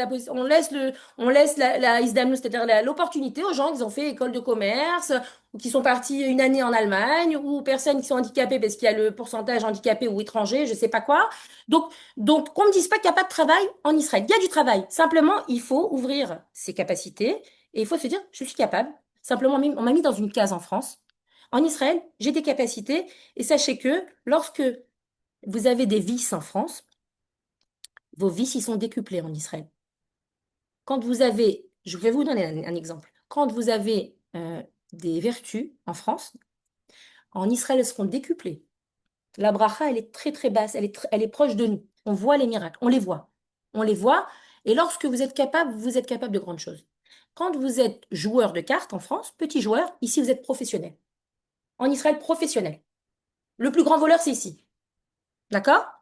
Pareil pour la vertu. Vous êtes débrouillard en France. Je ne sais pas, je vous donne un exemple. Vous êtes, je ne sais pas, plombier en France, petit plombier. Ici, vous serez le plombier de toutes les villes. Vous serez. Mais tout. En fait, c'est comme ça. Israël, c'est comme ça. D'accord? Donc, ça, c'était petit aparté. Donc, les formations professionnelles, je vais vous les mettre. Elles sont en hébreu. Ne me demandez pas de les traduire. Prenez votre Google et traduisez-les. C'est des recherches d'emploi pour Israéliens. Quand vous faites la lire, vous êtes Israélien. Oui, vous êtes au Hadash. Le bagage au Hadash, il est là. Mais vous êtes Israélien. Et l'offre d'emploi, elle est pour les Israéliens. Donc, quand on me dit oui, mais c'est pas traduit, on ne savait pas. Mais le Misrad Tasuka, le ministère de l'Emploi, il est là pour vous proposer des offres d'emploi. Ils ne sont pas forcément faits pour les Olim Hadashim, ils sont faits pour les Israéliens. D'accord? Ça, c'est première chose. Est-ce que tu voulais rajouter des choses, Sarah, pour que je puisse leur envoyer le lien pour leur recherche d'emploi, pour qu'ils puissent essayer l'alerte emploi? Et je vais vous mettre les deux offres d'emploi que Hana du ministère de l'Emploi m'a envoyées également pour que vous puissiez les regarder. Est-ce que tu voulais rajouter des choses sur la partie fiscale, la partie fiscalité? Alors, je vais rebondir sur ce que tu as dit, et c'est tout à fait vrai. Moi encore hier, j'ai reçu un message de quelqu'un qui est comptable en France, qui cherchait à être employé ici en Israël. Je lui ai dit, écoutez, la meilleure des choses, c'est de faire une formation de comptable en Israël. D'accord? Donc je l'ai guidé, je lui ai envoyé des liens, etc. C'est pas un problème. Et cette formation, elle est payée par le Merkaz Klita. Donc oui, il y a des formations pour se réadapter ici au marché israélien. Vraiment, tout est fait et mis en place pour les équivalences, par exemple, pour retrouver un travail et une employabilité vraiment beaucoup plus facile en Israël. Donc oui, clairement, c'est possible de retrouver un travail, de bien s'intégrer dans le marché israélien. D'ailleurs, même moi, je l'ai fait, je suis passée par là. J'ai fait mes équivalences, j'ai intégré un très grand cabinet à Ramat Gan en Israël, très connu d'ailleurs, avec des très grands clients vraiment très connus. Donc il n'y a pas de problème là-dessus. On peut faire des formations, on peut faire des équivalences et s'intégrer professionnellement en Israël. Effectivement, par exemple, moi j'ai décidé de faire la formation de médiatrice en Israël, parce que je suis médiatrice certifiée en Israël. Si la formation elle est reconnue par le ministère d'Aklita, vous prenez la facture, vous l'envoyez au ministère d'Aklita. Ils Exactement. m'ont remboursé la formation. Ma mère, qui est au Tosha Frozeret deux fois, au Lechadash, ce que vous voulez, elle aimait bien coudre, elle aimait bien rendre mes pantalons en jupe. Et je lui dis, maman, pourquoi tu fais pas une formation couturière? T'as des bases, mais il te manque des. Si on a envie que tu nous fasses des maillots de bain, si on a envie que tu nous fasses. Tu sais pas faire. Fais une formation couturière, puis tu t'ennuies. Fais une formation couturière, puis tu vas te faire des copines aussi. Eh ben, elle a fait formation couture. Écoutez-moi bien, pendant plus d'un an et demi, et elle a surkiffé. Elle a rencontré des gens, elle sait coudre extraordinaire. Elle s'est fait son kiff et elle a été bien évidemment remboursée à 60-70% par l'Israël Eklita. D'accord? Donc il y a des formations qui sont remboursées. Moi, tous mes examens d'équivalence, chaque examen d'équivalence c'était 500 shekels. J'en ai passé 9, hein? Au secours, j'en ai passé 9. Tous mes examens ont été remboursés par l'Israël Eklita. D'accord? Donc, qu'on ne me dit pas, oui, mais Israël, c'est dur. Mais allez aux États-Unis, vous allez voir que vous n'avez aucune aide, en fait. Aucune. C'est un pays qui vous aide. Donc, pour revenir sur les aides, regarde, Sarah, tu as des questions pour toi sur le chat. Il y a des questions techniques pour toi. Pour revenir sur les aides, lorsque vous arrivez en Israël, vous avez la Théodat Zéhout. Alors, il faut ouvrir votre compte bancaire. Vous ouvrez votre compte bancaire, d'accord? Et puis après, il y a un formulaire un petit peu fastidieux à remplir en ligne pour être dans la base de données du MISRA d'Aklita. D'accord? Pour être dans la base de données du MISRA d'Aklita et pour pouvoir convenir d'un rendez-vous avec le MISRA d'Aklita. Pourquoi il faut aller au MISRA d'Aklita? Ministère de l'intégration. Parce qu'il faut demander sa Théodat Olé. D'accord? La Théodat Olé, elle vous ouvre les droits. Quand vous avez la Théodat Olé dans la main, Ça vous permet de demander l'ULPAN gratuitement. Ça vous permet de convertir votre permis de conduire en permis de conduire israélien. Ça vous permet de recevoir le panier d'intégration. Pendant les 6 premiers mois, vous recevez le panier d'intégration qui est en fonction de la constitution de la famille. D'accord? Et vous recevez également, vous recevez la prise en charge médicale, la sécurité sociale. D'accord? Et puis, la TO d'atelier, vous avez la possibilité aussi d'avoir une exemption au niveau des frais de douane pour la voiture, sur une voiture neuve. Donc, la TO d'atelier est très importante. D'accord? Elle est très importante et il faut la faire. Dès que vous arrivez, il y a plein de personnes qui prennent la Théodat Zéhout et qui ne font pas la Théodat Olé. Moi, je n'ai pas besoin d'aide en Israël. Si vous n'avez pas besoin d'aide, alors les 6 mois que le Misra Klita vous verse, moi, je saurais vous donner un RIB pour aider les personnes en nécessité. D'accord? Il y a plein de personnes qui me disent, moi, les 6 premiers mois, j'en ai pas besoin. Je vous donnerai un RIB où verser les 6 premiers mois d'aide que vous recevez sur votre compte bancaire pour que vous puissiez les verser à Tsahal ou à des associations de personnes qui en ont besoin. D'accord? Donc, la Théo d'atelier, c'est obligatoire. Vous passez par la Théo d'atelier, vous avez la Théo d'atelier, ça vous ouvre vos droits. Vous avez 6 mois d'aide. Les six mois d'aide que vous avez, ils sont précieux. Ils sont précieux. Ça vous permet de mettre de l'ordre dans votre vie. Cet argent, il n'est pas optionnel. Ça vous permet de vous organiser quand vous êtes en Israël. C'est important. Ces 6 mois d'aide, c'est pas pour être à la plage et attendre que le soleil il vous fasse une belle couleur sur la peau. Ces 6 mois d'aide, ils sont importants. Ça vous permet de vous structurer, de vous organiser, de refaire votre CV, de vous inscrire à l'ULPAN, d'inscrire les enfants à l'école. Vous avez tellement de choses à faire que ces 6 mois, ils passent très vite. Coupez le micro, s'il vous plaît. Ces 6 mois d'aide, ils passent très vite. Une fois que vous avez passé ces 6 mois, le 7e mois, vous recevez l'aide au logement. Si vous êtes locataire, vous recevez l'aide au logement. D'accord? Sur 2 ans, à peu près. Le montant, il fluctue en fonction des villes. Là où vous allez vous installer. Il y a des villes qui proposent 700 shekels, d'autres qui proposent 2000 shekels. D'accord? Ne me demandez pas quelle ville aller chercher sur le site de l'agent juif. D'accord? Donc, l'aide au logement, vous l'avez si vous êtes locataire. Ne me dites pas si est-ce que j'ai le droit à l'aide au logement et j'ai un appartement, je suis propriétaire. Non. Ceux qui sont locataires, simplement. Il y a même une possibilité d'avoir. S'il vous plaît, mettez en steck, mettez en mute votre micro parce que je ne m'entends pas. Vous avez également une agrala en Israël. C'est quoi une agrala? Les gens qui sont... Alors, il y a plein qui font des structures, des montages juridiques et qui mettent l'appartement sur le nom de leur fils pour ne pas payer d'impôts. Mais c'est une erreur de faire ça. Je vais vous dire pourquoi. Parce qu'en Israël, vous avez une agrala. Vous avez une loterie. Une loterie. C'est-à-dire que vous vous inscrivez à la loterie. Je vous dirai comment le faire si vous êtes intéressé. Vous vous inscrivez à la loterie. Et puis, on vous propose un bien. D'accord? Un bien qui est exempté d'impôts et que vous pouvez payer en cours d'achèvement. Léat, que vous payez en cours de construction. Il se construit, vous versez un acompte, et c'est un prix préférentiel. D'accord? Il y a par exemple 1000 personnes, ils ont répondu à la loterie, ils reçoivent un appartement à Ashkelon dans ce quartier-là, 1 500 000, un 4 pièces, alors que ça devrait en coûter 2,5 millions. D'accord? Si vous êtes propriétaire, vous n'y avez pas le droit. Ou si vous avez mis le bien sur le nom de votre fils et que c'est votre fils qui fait la demande, il n'y a pas le droit. Et c'est qu'une fois. Donc, il y a des choses qui sont mises en place en Israël, mais que vous ne connaissez pas. C'est juste mal connu. Il y a des personnes qui m'ont posé la question dans le chat. Oui, mais moi, j'ai 60. Ne me reposez pas la question. Quand vous venez en Israël, avant l'âge de la retraite israélienne, pour les femmes, c'est entre 62 et 64 ans. D'accord? En fonction de l'âge de la naissance. Pour les hommes, c'est 67 ans. Vous venez avant l'âge de la retraite israélienne, vous avez le droit à une retraite de base israélienne, entre 1400 et 2000 shekels. Cadeau! Cadeau! Si vous avez dépassé l'âge de la retraite, alors il faudra faire une demande à 70 ans. Les calculs sont modifiés à 70 ans. Ils rehaussent les paliers. Donc, ne me posez pas la question, moi j'ai 65 ans, est-ce que j'ai le droit à l'âge de la retraite? J'ai répondu. D'accord? Ça, c'était pour la partie aide. Alors, bien évidemment, il y en a plein qui ne travaillent pas quand ils arrivent en Israël. Vous avez la possibilité de faire une demande de chômage. D'accord? C'est cadeau. Vous avez le droit de faire une demande de chômage au Misra d'Aklita lorsque vous arrivez. Non seulement on vous donne le panier d'intégration, mais en plus de ça, on vous donne du chômage. Alors que vous n'avez jamais travaillé en Israël. Alors c'est exactement vrai, moi je suis passée par là à l'époque. Voilà, juste j'interviens, je suis passée par là à l'époque, je faisais mes équivalences pour être expert comptable en Israël, je leur ai dit mais ne me proposez pas de travail, je ne veux pas de travail, je suis étudiante, je n'aurai pas le temps de travailler. Ils m'ont dit non, non, mais tu as droit au chômage, même si tu fais tes équivalences. Donc si quelqu'un veut faire une formation ou faire des équivalences ou autre, vous avez le droit au chômage. J'avais le droit à l'époque, en 2015, j'avais le droit pendant 6 mois. Donc, c'est une aide et ça aide. Et qui refuserait ça? Ouais, c'est vrai, je suis passée par là. Ok? Et tout ce que je dis, c'est Kadosh, hein?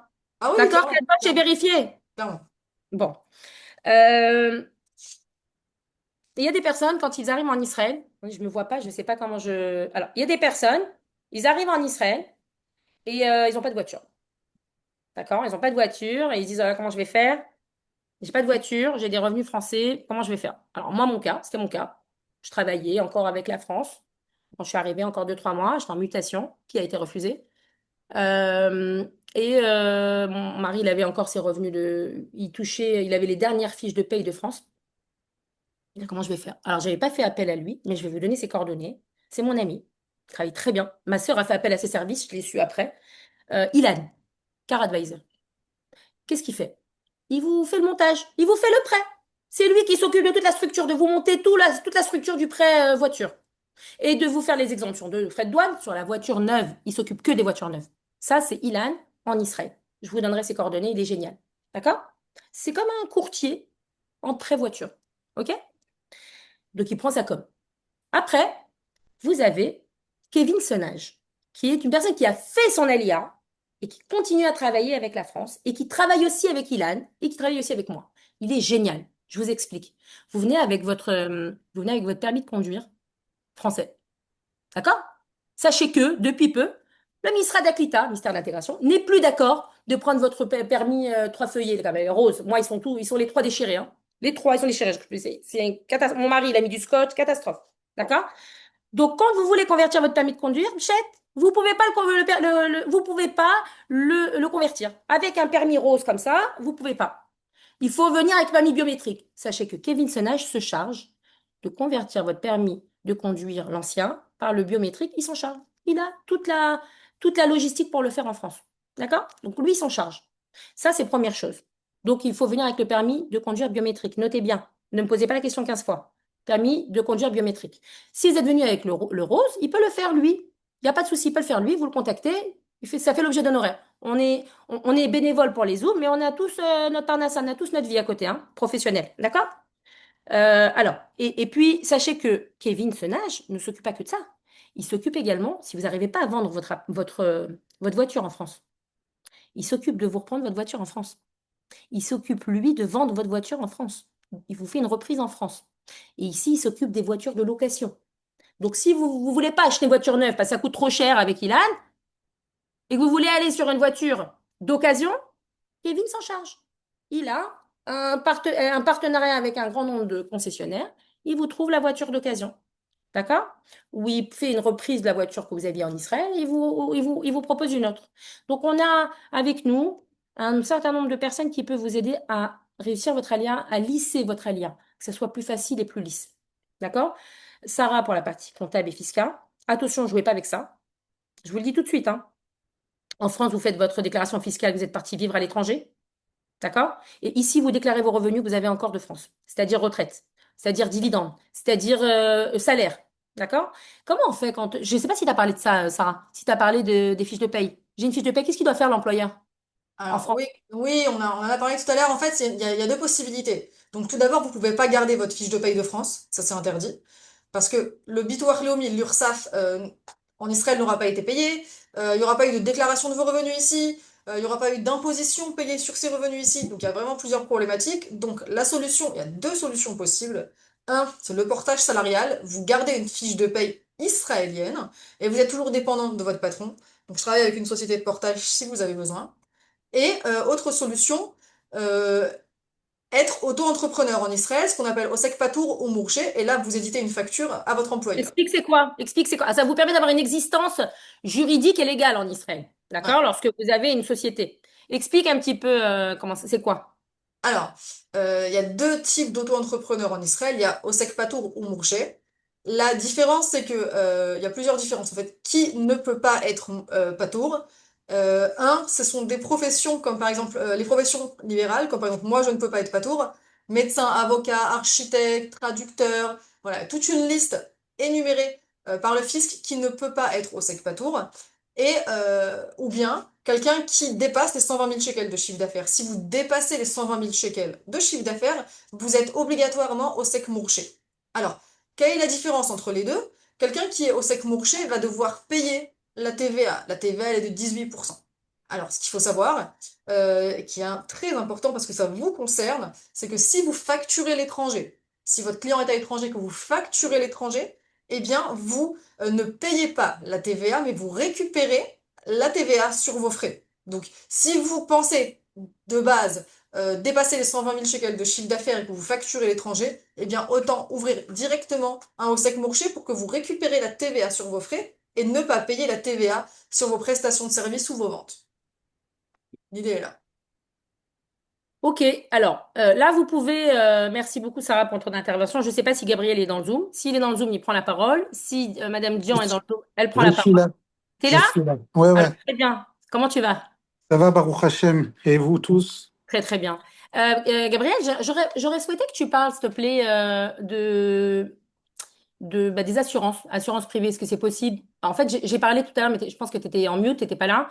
Il y a des personnes qui sont touchées à Frozer ou Gorer Zakaout. Ils ont, pendant 6 mois, ils ont la carence du Bitoire Leumi. Donc, du coup, ils sont assez âgés.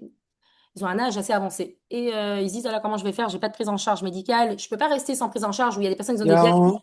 on a Est-ce un qu'ils peuvent souci. prendre une assurance privée? Première question. Attends. Deuxième question, des jeunes. Il y en a une dans le chat qui a dit qu'elle fait son LIA, elle va faire le programme Massa, mais elle a fait un accident, elle a eu un accident de la route. Elle a besoin de kiné et elle a besoin d'une assurance privée. D'accord? En complément de ce que la copatronyme va lui donner. D'accord? Ça, c'est deuxième chose. Troisième chose, j'aimerais que tu parles du Karenisch Talmud et de la retraite. Comment ça se passe au niveau de l'investissement? Qu'est-ce que vous en faites? Pourquoi c'est important de cotiser pour sa retraite? Combien on va recevoir à peu près à la fin? En fonction, tu vois? J'aimerais que tu parles de ça. D'accord. Et je sais que tu Ouais, t'occupes aussi des programmes Massa, des programmes Yeshiva. exact. J'aimerais que Exact. tu en parles Ça, aussi. ça c'est en bénévole. Il y a le. Non, je voudrais rebondir en premier lieu. Tout à l'heure, tu parlais des voitures. Quand Oui, vous faites votre alia, demandez avant de faire votre alia un relevé d'information en France, en PDF, parce que les compagnies d'assurance, ici, vont vous le demander. Le prix, il est fixé par rapport à votre ancienneté, 3 ans en France.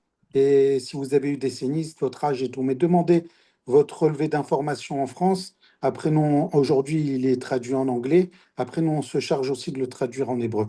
Pour la première question concernant les personnes âgées, qui veulent avoir une assurance privée supplémentaire, c'est pas possible. Si la personne a plus de 65 ans, en Israël, les assurances privées, ils peuvent pas souscrire. La- Pour la deuxième question concernant la jeune, si elle fait Massa, elle fait pas la Alia. Elle est en tant qu'étrangère. Et donc, en tant qu'étrangère, ils vont lui demander de remplir un questionnaire médical. Étant donné qu'elle s'est déjà cassé le pied en France ou qu'elle a déjà des soins, ici, ils vont la mettre en harig, en exclusion. Donc, ils vont pas la prendre en charge. Si elle fait la Alia, donc elle va pas bénéficier du programme Massa. Si elle fait la Alia, elle est prise en charge par la Coupa Trolim, n'importe laquelle, Clalit, Maccabi, Meouchedet. Prenez à chaque fois la meilleure option, que ce soit la Shelly pour la Maccabi, la Platinium pour la Clalit, la Si pour la Meouchedet ou la Léumite. Prenez toujours la meilleure option. Euh, Tu veux rebondir sur ça? alors je voudrais savoir, est-ce qu'on peut prendre une assurance privée en Israël? On En peut la plus, prendre. en plus de la coupe Patrolim. Oui, on peut prendre une assurance privée en plus de la Coupa Trolim. Ça sert à quoi? Combien ça coûte? Ça coûte relativement cher. Ne faites pas surtout de comparatif avec la France, parce qu'avec la France, vous avez le droit à tout ce qui est Je dentaire. rappelle qu'il est courtier en assurance, hein, d'accord? C'est son travail. On a le luxe d'avoir un courtier en assurance dans le groupe. Écoutez bien, ouvrez bien vos oreilles, c'est Et important. j'étais courtier en France et j'ai gardé un peu encore en France. Ne faites pas de comparaison avec la France parce que ça n'a rien à voir. En France, vous avez le droit aux soins dentaires, aux lunettes et tout. Aussi, ici en Israël, l'assurance maladie privée, elle vient en plus de votre coupa Trolim et ça vous permet d'avoir des rendez-vous plus rapidement chez des spécialistes, d'avoir de la médecine douce en plus. C'est aussi la raison numéro un en Israël. C'est si Razvé Shalom, quelqu'un il a besoin d'une transplantation de foie, de rein ou quoi que ce soit, les assurances privées, ils ont des accords avec des hôpitaux en France, en Hollande, à New York et tout. pour que vous soyez mis en haut de la liste et que vous pouvez bénéficier de cela. C'est surtout ça. Et l'âge de souscription, il est jusqu'à 65 ans. Il faut être en bonne santé. Si par exemple quelqu'un il a du foie gras, ou ils vont lui dire quand Le il va foie rentrer. gras, pas le foie gras, hein. Non, non, le cavet Schumann, ils vont lui dire si vous avez une maladie qui ressort de ça, vous n'êtes pas pris en charge parce que c'est déjà existant. Mais quoi qu'il arrive, quand vous faites votre alia, vous avez le droit à la Coupa Trolim. Coupa Trolim, ils prennent tout le monde sauf exception. Ils prennent tout le monde, vous avez le droit à votre Coupa Trolim. Prenez toujours les meilleures couvertures, c'est un conseil. Et, D'accord, mais et, et aussi, dis. bon, et aussi les personnes, entre guillemets, âgées, vous avez cotisé toute votre vie en France et tout, si vous avez gardé votre carte vitale Alors, c'est ouais. ça, ça j'y viens. Reste là en Et, ligne. et- J'y et- viens. et faites si vous voyagez une fois par an, faites un check-up là-bas et c'est tout. Pour les personnes qui sont retraitées, écoutez bien ce que je vais vous dire, c'est important. Vous êtes retraité, vous êtes en Israël, d'accord? Vous avez décidé de recevoir votre retraite française sur votre RIB israélien, pas de souci. Donc, du coup, la CSG et la CRDS s'envolent, d'accord, de vos cotisations. Sachez que, pourquoi je vous dis ça? Je vous dis ça parce que lorsque vous êtes retraité français en Israël, vous avez la possibilité, si vous avez votre carte vitale, même si vous l'avez plus physiquement, vous avez la possibilité de demander une prise en charge par la sécurité sociale en France. C'est un autre accès que Amélie.fr, c'est un autre accès, d'accord? Ça vous permet d'être pris en charge lors de vos déplacements en France. C'est-à-dire que vous êtes retraité français vivant hors de France. Ça vous permet d'avoir une prise en charge médicale lors de vos déplacements en France, quand vous allez voir le médecin ou ou pour les médicaments. C'est l'équivalent de la CMU. Vous êtes pris en charge totalement. Lorsque vous êtes retraité français, c'est pour ça, d'où l'intérêt de déclarer que vous êtes parti vivre à l'étranger. D'accord? Donc oui, la carte vitale continue à vous prendre en charge pour vos déplacements en France. D'accord? Ça, c'était ce que j'avais à dire sur la question retraite. Ce que je voulais que tu dises sur la question, Gabriel, ce que je voulais que tu dises, c'est que l'assurance privée, elle vous permet d'avoir des rendez-vous plus rapidement Oui, pour les c'est chez les spécialistes, spécialistes. chez des spécialistes. D'accord? Ça permet d'avoir encore une prise en charge encore meilleure pour ce qui n'est pas dans le panier, ce qui n'est pas remboursé.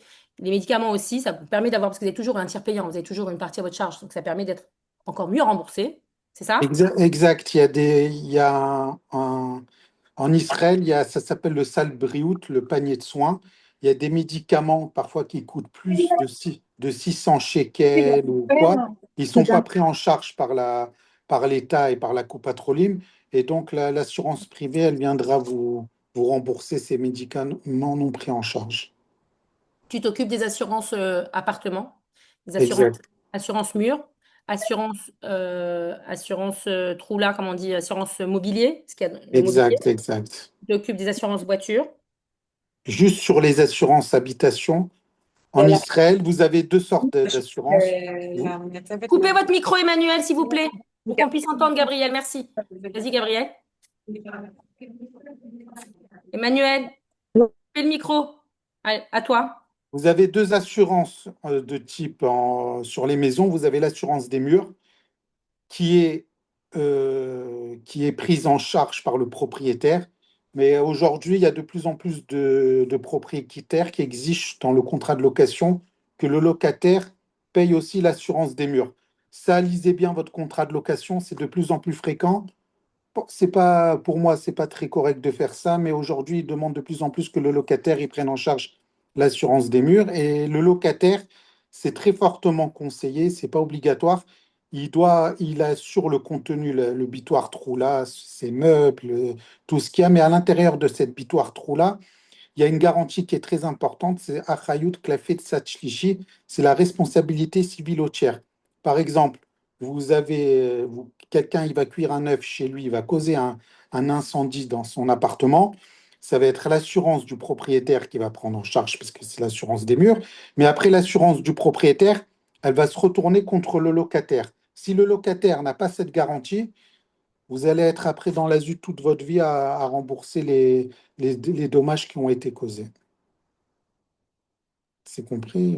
Merci beaucoup, Gabriel. Est-ce que vous avez des questions? On est phase questions. On a un petit quart d'heure, 20 minutes pour vos questions. Allez-y, posez-les. On est là pour vous entendre.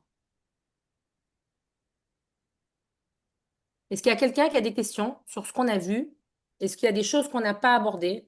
Est-ce qu'il y a des choses que vous souhaitez voir avec Sarah, qui est expert comptable, qui prend de son temps pour faire ce Zoom aujourd'hui? Moi, qui fais le Zoom, en général, on fait des Zooms toutes les 2 semaines pour essayer de regrouper les questions qu'on a eues au cours du mois. Et Gabriel, grâce à Dieu, n'est pas souvent disponible, mais quand il est là, il est là. Voilà. Et je le remercie. Est-ce que vous avez des questions à nous poser? On a Jessica Vital aussi qui vient, en général, pour la partie émotionnelle, mais là, elle ne s'est pas connectée.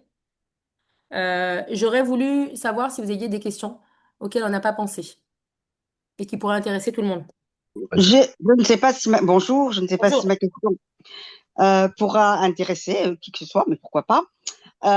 J'ai un membre de famille directe qui est, comment dirais-je, qui est notaire Oui, en France.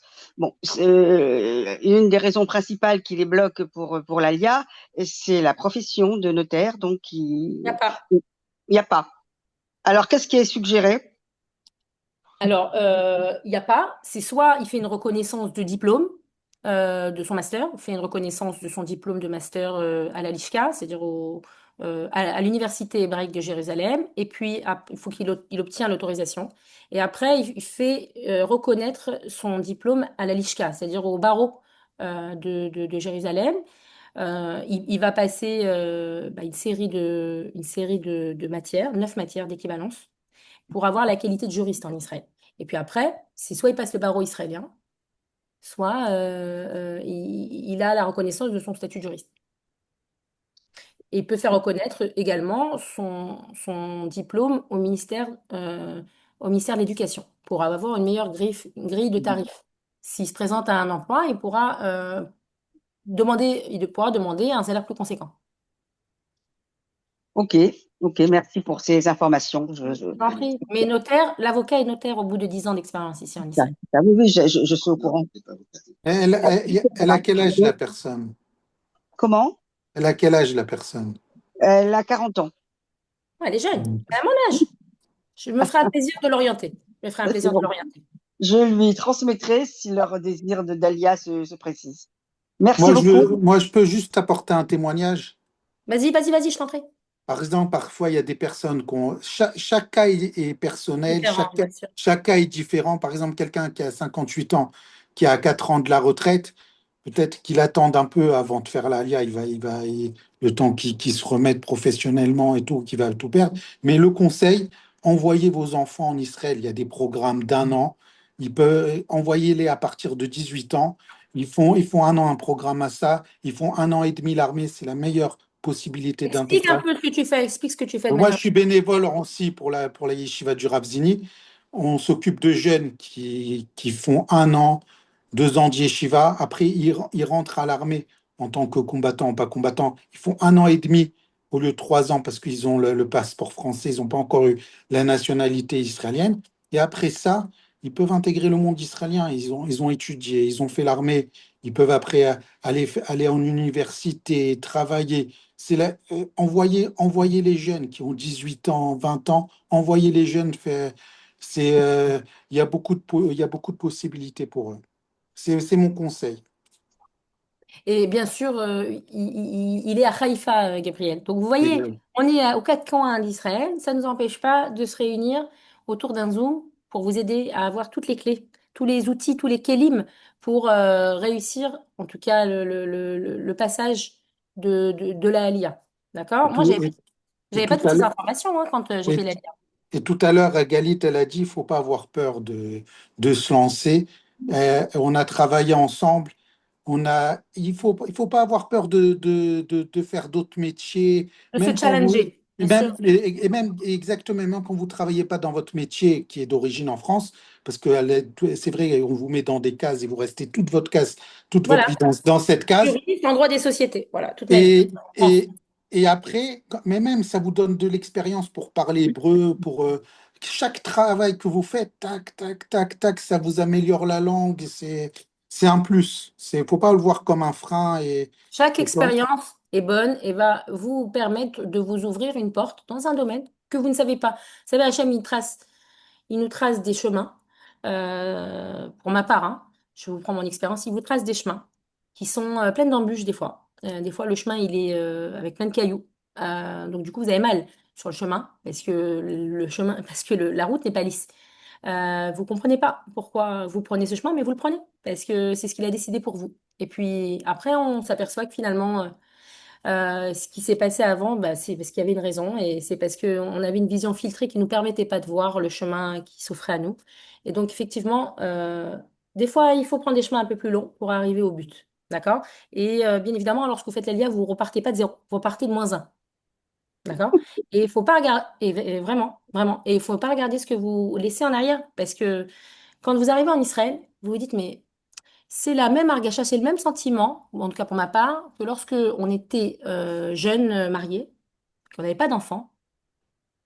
Et lorsque ma première fille est arrivée, aujourd'hui elle a 16 ans, est arrivée, je dis, mais qu'est-ce qu'on a fait avant? Pourquoi on a attendu autant de temps pour avoir notre fille? En fait, j'ai l'impression qu'elle a fait partie de ma vie, toute ma vie. Et en fait, la lia, c'est ça. Lorsque c'est en Israël, vous faites, mais pourquoi j'ai attendu autant de temps? En fait, je fais tellement un kiff. C'est tellement pour moi. C'est tellement. Mon être, il parle tout seul. Maneshama, elle parle. Iboeret, elle parle. Elle est en ébullition.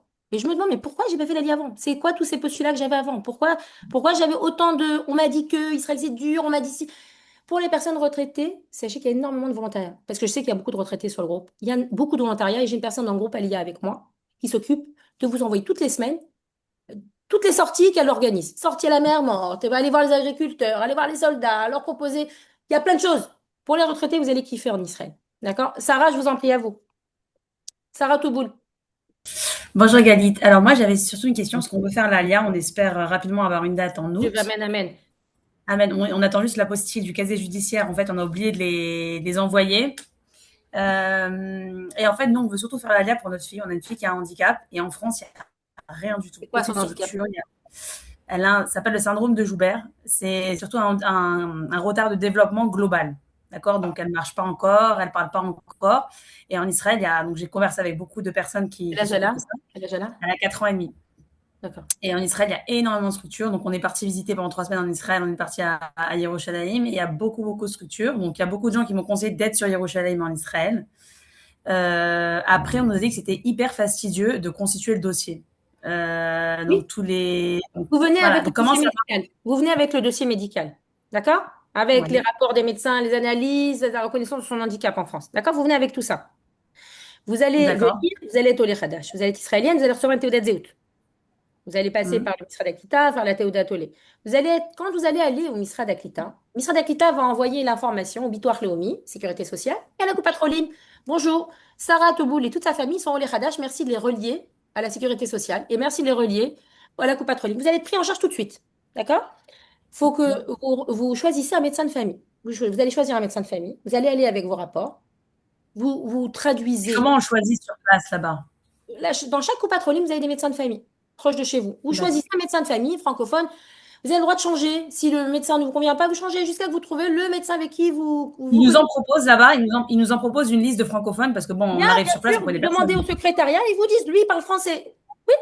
D'accord, Vous ok. prenez un médecin et vous lui montrez vos rapports. Essayez de les faire traduire avant. D'accord? Si vous pouvez les faire traduire, c'est mieux. Ou si vous pouvez les avoir en anglais, ça vous permet de ne pas les traduire. Alors voilà, c'est ce qu'on a fait. On s'est mis en relation avec Kalita et du coup, on a traduit pour Très bien. l'instant plein de rapports et plein de comptes rendus. Très bien. Mais Moi, je tout après, m'occupe des tout traductions, mais l'administratif là-bas.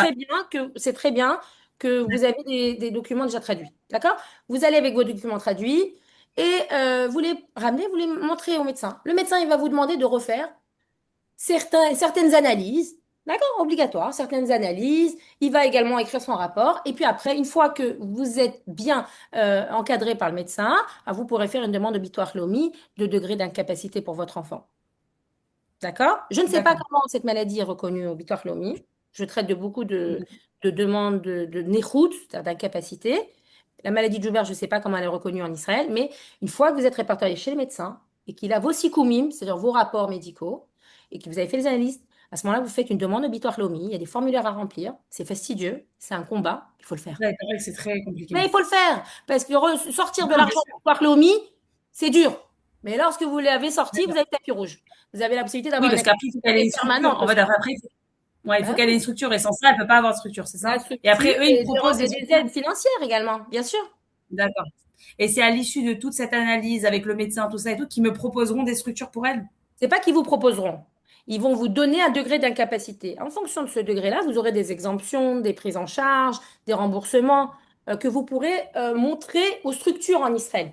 Il y a rien d'automatique. Eux, ils vous donnent le degré d'incapacité. Après, vous allez D'accord. dans les structures et vous leur dites, voilà ce que j'ai reçu du Bitoire Lomi. Est-ce que vous pouvez est-ce que vous pouvez contribuer? Est-ce que vous avez une partie remboursée ou pas? Puisque Bitoire Lomi rembourse. D'accord? C'est comme ça qu'il va Bien falloir faire. sûr. C'est Bitoire Leumi qui Ok, explique merci. tout en Israël. OK? Simon Assaban, je vous en prie, si vous avez une question. Bon, oui, c'est Corinne, c'est pareil. Moi, j'ai une question pour un membre de la famille. Une personne qui a travaillé en France, qui a fait son alia, Attendez, qui a... excusez-moi, petite seconde, j'ai quelqu'un qui me tape à la porte. Attendez. Oui, allez-y.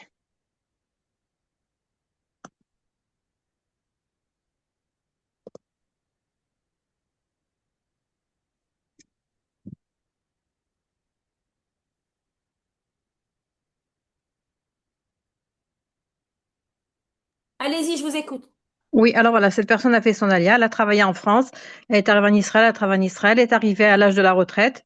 Alors, elle a demandé sa retraite en France et elle n'a pas ajouté en France les années israéliennes où elle a travaillé. Elle a demandé la retraite israélienne. Elle a fait valoir ses années travaillées en France. Je voulais savoir si c'est aujourd'hui récupérable de récupérer les années sur la retraite en France, de récupérer les années israéliennes. Et est-ce que vous en occupez? Alors, premièrement, moi, voilà, par exemple, je vous donne le cas global d'une personne qui a travaillé au Canada, en France et en Israël. D'accord? Mm.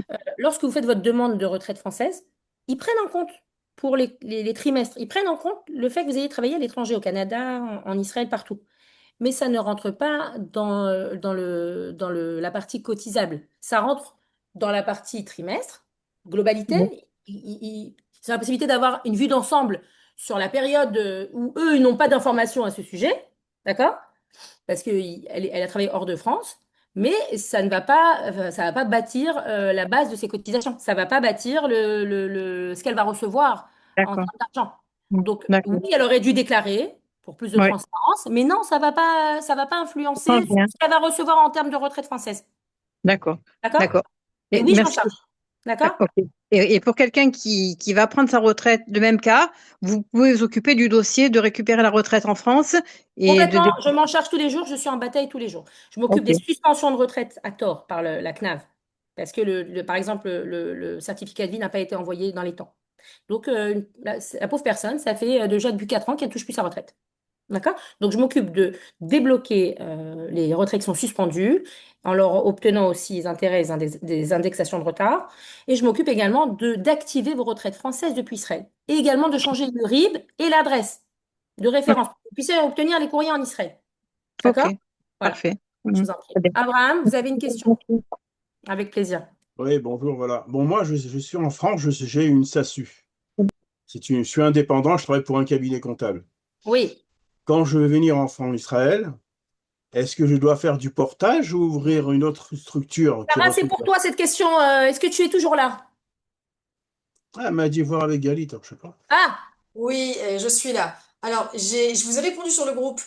Oui, En fait, il y a deux possibilités. En fait, vous avez une SASU en France et vous facturez un cabinet comptable, c'est ça? oui, exactement. Alors, vous pouvez créer ici une structure en Israël et facturer le cabinet comptable pour autant. Et arrêter votre SASU. Et je vois pas l'utilité de garder la SASU en France dans votre cas. Vous Non, avez pas, justement, c'est pour ouvrir un truc en Israël. voilà, vous avez pas de salarié dans la SASU. Vous êtes seul. On est Oui, oui, d'accord? je suis seul, oui, je suis seul. D'accord. Donc concrètement, ce qu'il faudrait faire, c'est créer ici une structure en Israël, fermer la SASU en France, il n'y a plus d'utilité, et, euh, et facturer comme ça le cabinet comptable. D'accord. Et je vais ouvrir, enfin, elle est en cours, une conciergerie. D'accord.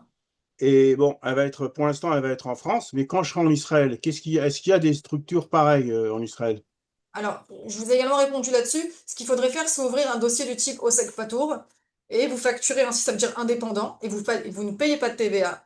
Tant que vous avez un chiffre d'affaires inférieur à 120 000 shekels, vous pouvez rester au SEC Patour. D'accord? Qu'est-ce que c'est, ce Pato? Alors, j'en parle. c'est le statut d'auto-entrepreneur en France en TVA. Exactement. D'accord? C'est jusqu'à Ok. 120 000, un plafond de 120 000. De C'est-à-dire, chiffre d'affaires. de chiffre d'affaires à l'année. Ok, Oui. ok, ok, D'accord? C'est un ok. statut facile. C'est comme le statut d'entrepreneur en France, le statut facile. Mais là, je vais être en SASU ou pareil, en SAS, je vais être là en France. Donc, D'accord? ça va être, je sais pas comment c'est en Israël, parce que moi, je vais payer la TVA ici en France. Alors, juste un instant. Vous ne pouvez pas garder votre SASU, enfin, il n'y a pas utilité à garder votre SASU de France et de réaliser le travail depuis le sol israélien. C'est pas comme ça qu'il faut faire les choses, d'accord? Ce qu'il faut faire, c'est créer ici une structure en Israël. Donc, oubliez votre SASU. Il faudrait la fermer, faites les bilans, fermez-la, d'accord? Et créer ici une structure en Israël. Après, ça dépendra du chiffre d'affaires, etc., pour voir quelle structure vous convient le mieux. Et vous pouvez, avec, juste pour info, avec la même structure, être également en conciergerie et également facturer le cabinet comptable. Donc après, ça dépendra quelle structure vous conviendrait le mieux. Ça dépendra clairement du type de revenu, etc. Donc ça, c'est au cas par cas. D'accord. Ok. Est-ce que vous avez d'autres questions dans le groupe? Encore 5 minutes, questions, et après on se déconnecte. Est-ce qu'on a fait le Oui, point? Est-ce qu'on a fait le oui, tour? Est-ce que vous avez bonjour. des questions à poser? Bonjour. J'ai une petite question. Bonjour Michel. Bonjour. Un retraité français qui fait sa alia, donc qui va virer sa retraite sur un compte israélien, Oui. il sera imposable en Israël. Est-ce qu'il sera aussi imposable en France? Sarah, tu veux répondre? Alors oui, je vais répondre. Plusieurs choses. La question est de savoir, ça dépend en fait si il est retraité du secteur privé ou public. S'il est retraité Privé. Alors, s'il est retraité du Privé. secteur privé, il doit clairement informer la France Oui, qu'il ne fait plus sa déclaration d'impôt en France. Donc, c'est très possible que la France demande un certificat de résidence fiscale. Pour ça, vous pouvez me contacter et je demande au fisc, ou sinon vous faites seul la demande. Et ça se réalise, la demande se fait auprès du fisc israélien en fonction de votre lieu de résidence. D'accord? Et d'accord. l'imposition et la déclaration se fera uniquement en Israël, si vous avez évidemment dépassé les 10 ans d'alien. D'accord. Et est-ce que l'État français prélève un pourcentage sur la retraite? Non, alors justement, il n'y a même pas de déclaration qui sera faite, d'accord? Il n'y a Donc, pas Ah, de même double pas. imposition, ça n'existe pas, Ah, Michel. d'accord. exactement. Ça Ok. ne pas doublement. Non, parce on m'a parlé d'un 17%, alors c'est pour ça que je pose la question. N'écoutez Non, pas des bêtises, s'il vous non, plaît. non, non. D'accord, ok. D'accord, ben, très bien, vous m'avez répondu à mes questions. Merci beaucoup, hein. Avec Merci. plaisir. Est-ce qu'il y a quelqu'un qui a d'autres questions dans le groupe? Bon, alors je pense qu'on a fait le tour des questions. Alors, juste pour information, on vous a mis là en lien dans le chat la carte de visite de Yalit, ma carte de visite à moi, celle de Hervé Haddad également. Voilà, vous pouvez nous contacter. Je sais que par exemple, moi sur mon site, il y a plus de 100 articles qui justement répondaient à la question, par exemple, tout à l'heure concernant les retraites. Je parle des retraites, je parle des revenus locatifs, je parle de OSEC Patour, de sociétés françaises. Voilà, il y a vraiment différentes notions qui sont traitées. La carte des visite de Galit, vous l'avez. Le numéro de Hervé, vous l'avez. De Nathalie Duan, vous l'avez également. N'hésitez pas à nous contacter si vous avez des questions. Et après, évidemment, tout est au cas par cas. Alors, on a donné des réponses de manière globale, mais après, il faut voir les dossiers au cas par cas. Je vous remercie de vous avoir connecté sur le Zoom. J'espère que le Zoom a été clair, que ça vous a permis de voir plus clair, de répondre à plusieurs questions administratives, comptables et fiscales, assurance, emploi. Je reste toujours disponible dans le groupe. On est plus de 900, on est à peu près 900 dans le groupe. Je réponds à toutes les questions, questions, réponses bénévolement. Lorsqu'il s'agit de questions privées ou vous souhaitez avoir des services privés, bien évidemment que les services sont payants. C'est mon travail au quotidien. Je ne fais pas de bénévolat en plus de ce que je fais dans le groupe, grâce à Dieu. Sarah est expert comptable également. Elle fait du bénévolat sur le groupe, mais après, bien évidemment, et sur d'autres groupes, mais bien évidemment que ses services sont payants. Elle est expert comptable et diplômée. Pareil pour ma part. Gabriel est assureur. Il a également son cabinet d'assurance. Donc, ses services sont payants également. Je tiens à le préciser parce qu'il y a beaucoup de services il y a beaucoup de services qui sont bénévoles et gratuits en Israël. Le problème, c'est qu'à force de tout faire gratuit, on pense que tout est gratuit. D'accord? Et on se sent des fois offensé lorsque on annonce nos honoraires. Il faut pas. On a tous besoin de manger. C'est notre gagne-pain au quotidien. On a travaillé pour ça. On est diplômé pour ça. Donc, si vous avez besoin d'une assistance accrue avant votre alia ou après, c'est une assistance rapprochée, bien évidemment, ça fera l'objet d'honoraires. D'accord? J'ai bien évidemment des avocats à vous recommander si vous souhaitez avoir des avocats pour, je sais pas, pour des sujets particuliers. On travaille avec une ribambade de personnes. On a une bonne équipe avec nous et ce qui permet à vous de vous faciliter la tâche et de mieux préparer votre alia, aborder l'alia avec plus de sérénité et mettre le côté administratif de côté pour pouvoir vous concentrer sur les aspects beaucoup plus importants lorsque vous faites votre alia.